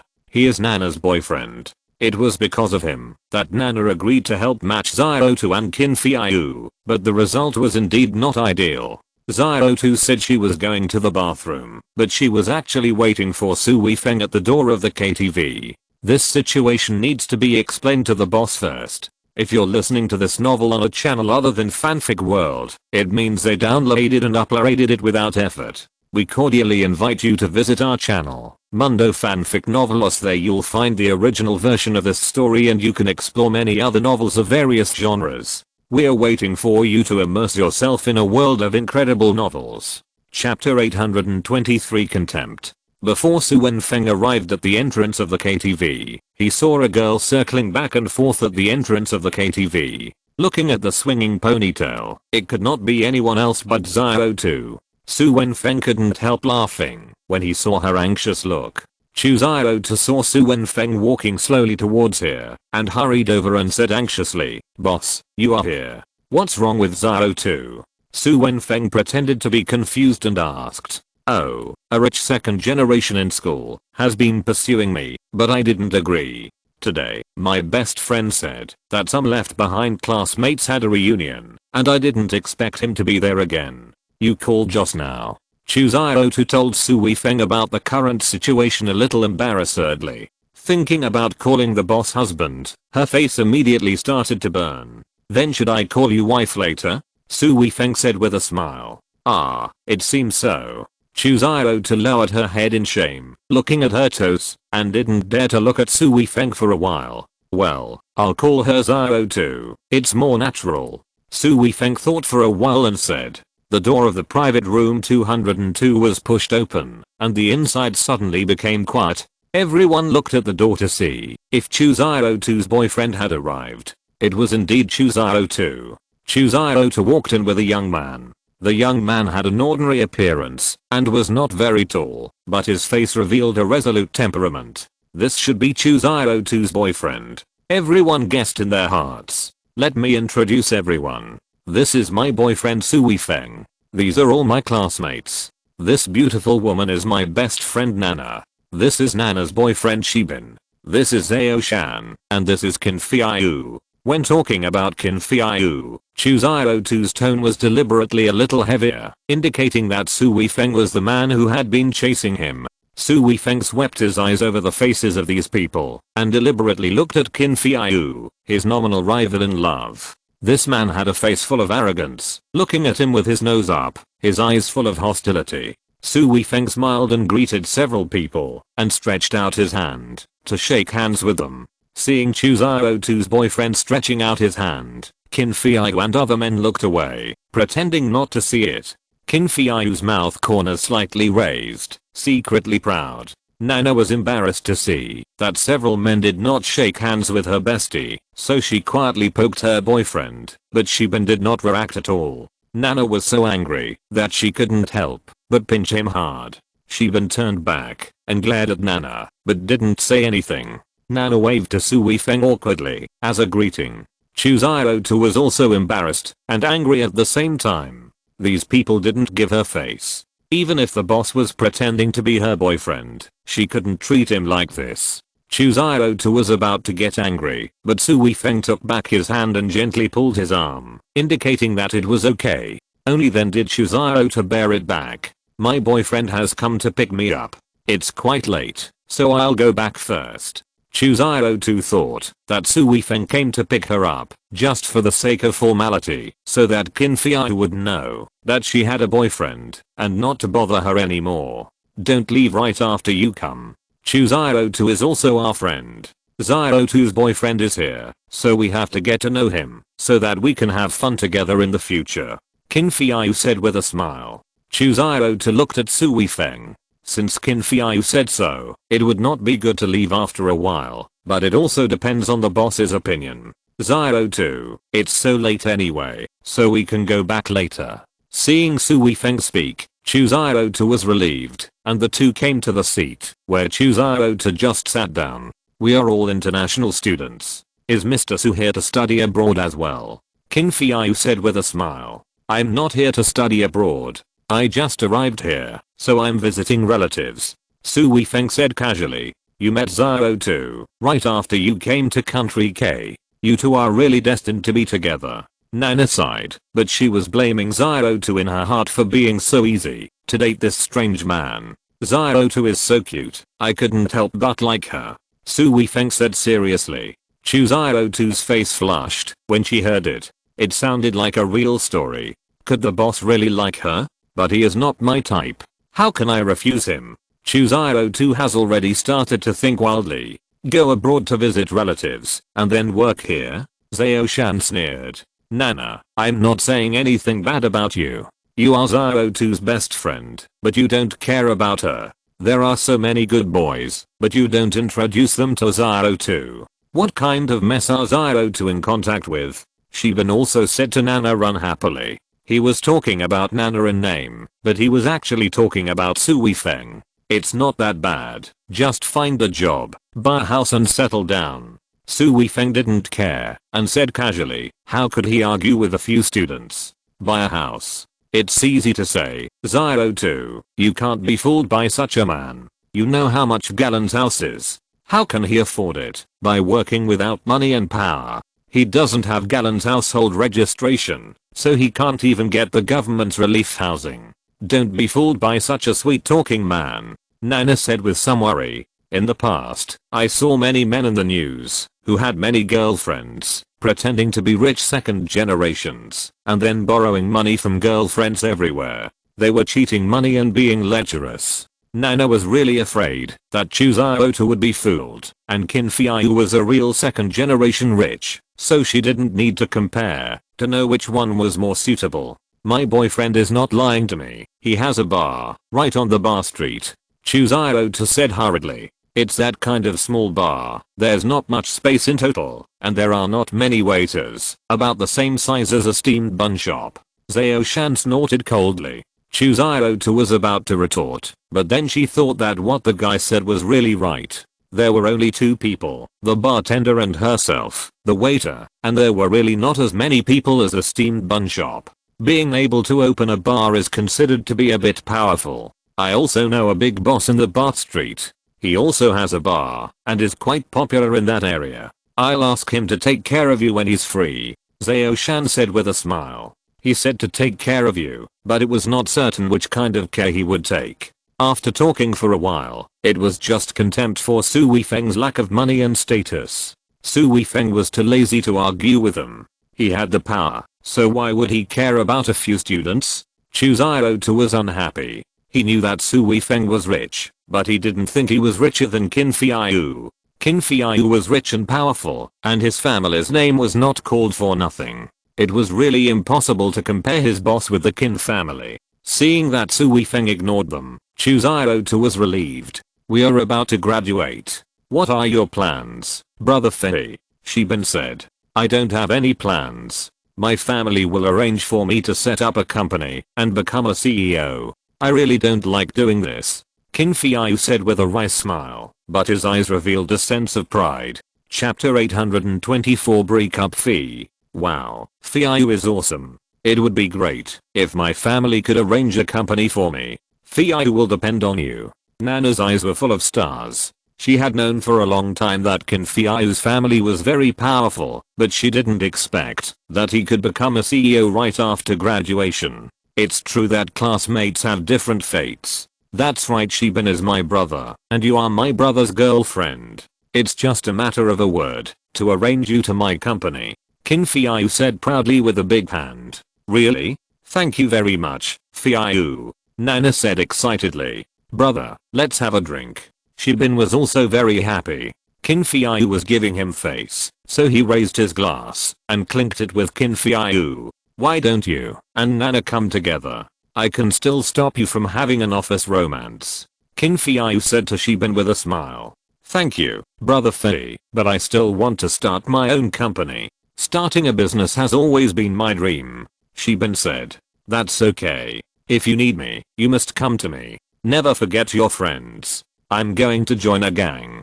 That kind of job search is not suitable for me. I can't stand the constraints of working in one place from 8 AM to 5 PM every day. Xiao Shan touched his short hair and said, are you really going to go down this path? It's so dangerous to fight and kill, Nana said with some worry. As a man, fighting is my nature. This kind of fighting and killing is the life I want. I joined the Beast Gang a few days ago and now I'm officially on the road of the underworld. Xiao Shan was very proud and drank the wine glass. Really? That's the largest gang in our Chinatown. You have to protect us in the future. Shiban was very happy. He felt that he had two thighs, one black and one white. No matter what he did in the future, he would have no worries. Boy, which bar is yours? I will definitely take care of it in the future, Xiao Shan said to Su Weifeng unceremoniously. He didn't recognize that this man was Qiao Yushan's boyfriend, so he didn't need to be polite to him. My bar is called Beast Bar, thank you in advance, Su Weifeng said calmly. Shiban and others were sneering. They understood what Qiao Yushan meant. This was a naked threat. They didn't expect that this boy was still a fool. He didn't hear it and thought he was really going to help him. What do you want to do after graduation, Xiao Tu? Will you return to China? Qin Fiyu looked at Xiao Tu and said, not necessarily. I haven't decided what to do yet. If there is nothing suitable, I will return to China. I still feel that this country is not as good as China, Xiao Tu said seriously. She really didn't like this country. Her relatives and friends were still in China. Come and be my secretary. The treatment is guaranteed to be the best. You don't have to do anything. I will assign you a secretary. If you have anything to do, just let her do it. I will also bring your parents here. Qin Fiyu just stared at Xiao Tu, wanting to see her reaction. This treatment is generous enough. You want me to be your secretary? I won't do that. I'll just work for my husband. Xiao Tu was furious. Isn't this just to support her, and in front of so many people? Xiao Tu hugged Su Weifeng's arm and said coldly, what's his future? He runs a small bar. Qiao Yushan can shut him down with just one word. How can he compare with Fiyu? Being with Fiyu is the right choice. Look how good Fiyu is to you. He lets you be the secretary of the general manager without you having to work. He loves you so much. Where can you find such a good boyfriend? Nana said to Xiao Tu earnestly. Kid, stay away from Xiao Tu. I'll let you go, as if you were a fart, or I'll let you close the door immediately. Qiao Yushan cooperated and stared at Su Weifeng fiercely. Su Weifeng didn't care about Qiao Yushan, a small character. He looked like a grinning pug. The more he looked at him, the funnier he was. He laughed unconsciously. Sorry, you're so interesting, Su Weifeng said with a smile. Qiao Yushan, if you have any objections, come to me. Don't set your sights on my husband, or I'll see how I deal with you. Xiao Tu gritted her teeth. Her face flushed. I dare not have any objections to you. You are Fei Jesman, and that is the eldest sister-in-law. But I don't know this boy, Qiao Yushan said with a fake smile. Boy, leave Xiao Tu. I will give you $1 million. Qin Fiyu spoke, looking at Su Weifeng with contempt. Xiao Tu was shocked, and was really afraid that Su Weifeng would sell her out. This $1 million was a huge sum of money, and she was just his employee, not his real girlfriend. Aren't businessmen the most concerned about interests? So much money, it really makes me tempted, Su Weifeng said.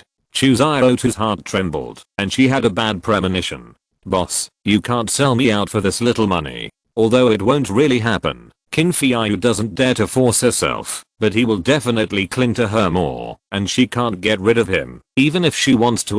Qin Fiyu sneered in his heart. I don't believe that I can't deal with you, a little loser. $1 million is enough for you to work for decades. Boy, stop when you are ahead. Don't be ungrateful. This is a reward from Mr. Qin. I won't give you money, Qiao Yushan said, cursing in his heart. How lucky this boy is. It would be great if this $1 million was given to him. Yes, you are not from the same world as us. Don't be stubborn. Otherwise it will not only be you who will be unlucky, but also delay Xiao Tu's next life. If you want to do something good for Xiao Tu, leave quickly. Nana also said. Nana, are you my friend or his friend? Why are you still speaking for him? Xiao Tu stared at Nana. Nana had persuaded her to be with Qin Fiyu before, and now she came to break up her boyfriend in person. No, it was her and her boss. But, this money is more important to me than Xiao Tu. Su Weifeng sighed, and said with some regret. Xiao Tu's heart moved, and she was inexplicably happy. The boss didn't sell me out, and why did she feel happy when she heard this? $2 million. Qin Fiyu gritted his teeth, and shouted through his teeth.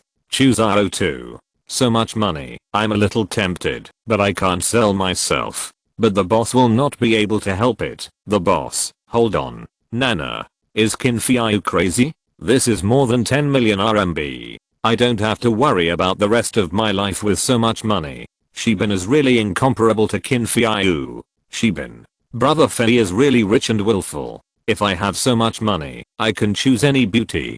Qiao Yushan. Crazy. Qin Fiyu is crazy. You are so sincere that I can't refuse. Su Weifeng frowned and looked tangled. Qin Fiyu smiled. How could this kid give up the temptation of so much money? Xiao 2, I have spent a lot of money for you. Chu Xiao 2 was anxious. It was over. It was over. The boss compromised and gave up on himself. This is understandable. If I were in someone else's position, would I give up this fake girlfriend? But after thinking about it, I still don't know. How can I have a girlfriend? It makes me sick just thinking about it. Chapter 825 Trouble is coming. Nana and the others were heartbroken. This Qin Fiyu is such a spendthrift. If he has money to give to this unlucky boy, why not give it to us? We are friends. What a pity. I still think Xiao 2 is important. Su Weifeng said seriously. Su Weifeng's words stunned everyone. No one expected that $2 million would not impress this man. Qin Fiyu, how is it possible? You are not tempted by more than 10 million RMB. Do you want to get more from me? Yes, these poor people are greedy. It must be like this. Chu Xiao 2, boss, I love you to death. You are not tempted by so much money. You are a real man. Nana, Chu Xiao 2 found a fool. His judgment was correct. Shibin, I wish I were a woman. Xiao Shan, let me also accept this test. This is a test of the soul. I want to know how much I'm worth. Su Weifeng looked at the few people calmly and smiled slightly. I don't know if Xiao 2 is satisfied with my performance. Thinking of it, he blinked at Xiao 2. Chu Xiao 2 suddenly felt her heart pause for a moment, as if a deer was beating wildly in her heart. Could anyone choose me over money under the temptation of tens of millions? I had never thought about this question before, and now I don't have the confidence to think about it, but there is such a person in front of me. The boss must have fallen in love with me at first sight, and he loves me deeply. It must be like this. What should I do? 5 million. Kit, don't push it too far. I don't have any more. Qin Fiyu gritted his teeth, and his teeth were almost bleeding. He simply went all out in one step and paid out all his pocket money for several years in advance. He must have killed this kid. Of course, my money is not so easy to get. Haha. Chu Xiao 2. After that, my heartbeat seemed to stop. Why was there no sound around me? Who am I, and where am I? Nana. Why not me? Shibin. Brother Fei, do you like Nana? In fact, Nana is also very beautiful. Xiao Shan. Crazy, crazy, I'm going crazy too. Su Weifeng looked at Qin Fiyu in surprise. This kid dared to make such an offer. This amount of money could buy a life for others, but it was really unattractive to me. Young Master Qin is really rich, but I still can't sell the little rabbit. Su Weifeng said firmly. Chu Xiao 2 was stunned and almost burst into tears. This was okay. Nana and the others opened their mouths wide and couldn't close them for a long time. Is this little rabbit so attractive? Qin Fiyu was also shocked. This was money that he couldn't even afford. He was the young master of the Qin family. Was this kid stupid? When he calmed down, he was shocked by his madness just now. If Su Weifeng agreed now, he might not be willing to buy Chu Xiao 2 with so much money. But even so, this kid didn't give up. He was really sick. You missed the biggest opportunity in your life. You will definitely regret it, and you will regret it for the rest of your life. Qin Fiyu said coldly with a gloomy face. He was speaking with a double meaning and a threatening tone. Qin Fiyu opened the door and walked out. The others also stood up and prepared to leave. Now that it was like this, there was no way to continue. Boy, I'll remember you. You must pay attention to your safety and your bar. Xiao Shan said coldly, his eyes full of resentment. It was not only because Su Weifeng rejected Qin Fiyu's sky-high breakup fee, but also because he hated why the money was not his. Shibin and Nana also left, leaving only Su Weifeng and Chu Xiao 2 in the private room. Su Weifeng let out a long sigh. Today's students are really rich. They want to use money to kill themselves. This job of pretending to be a boyfriend is really not easy to take. Chu Xiao 2 suddenly hugged Su Weifeng, kissed him hard on the face, and then quickly backed away. Her face flushed. Su Weifeng was startled by Chu Xiao 2's behavior. Boss, thank you. Thank you for being so nice to me, but you are not my type. Don't waste your time on me. We are really not suitable. Qiao was a little flustered, but still plucked up the courage to say, "Am I given the nice guy card?" "It seems so." Su Weifeng looked depressed. Men don't like the nice guy card, even if they don't want to be a couple with that girl. This is a question about a man's face and charm. You think too much. "I'm not short of money," Su Weifeng said casually. From Su Weifeng's expression, Qiao didn't see a bit of disappointment. Could it be that what he said was true? He really didn't need the money. Thinking about it, he seemed to be really not short of money. The noble rooms in the Oriental Hotel were all monthly. Thinking of this, she felt a little relieved, but also a little inexplicably disappointed. "Humph, you must have had an idea about me. You tricked me into going to get a room with you on the first day of work. Men are not good people." Qiao's face changed and said viciously. Su Weifeng was so depressed. Why did this little girl change her face so quickly? "When did I trick you into going to get a room? It was just for you to use as a dormitory." Before Su Weifeng had time to speak, there was a group of footsteps outside the door, and there were also voices. "Boss, that guy's in 202, very arrogant, and also opened a bar on Bar Street. I told him the boss's name, but he didn't care, and he even stole my friend's girlfriend. Boss, you must avenge me." Xiao Shan's voice came in, full of resentment.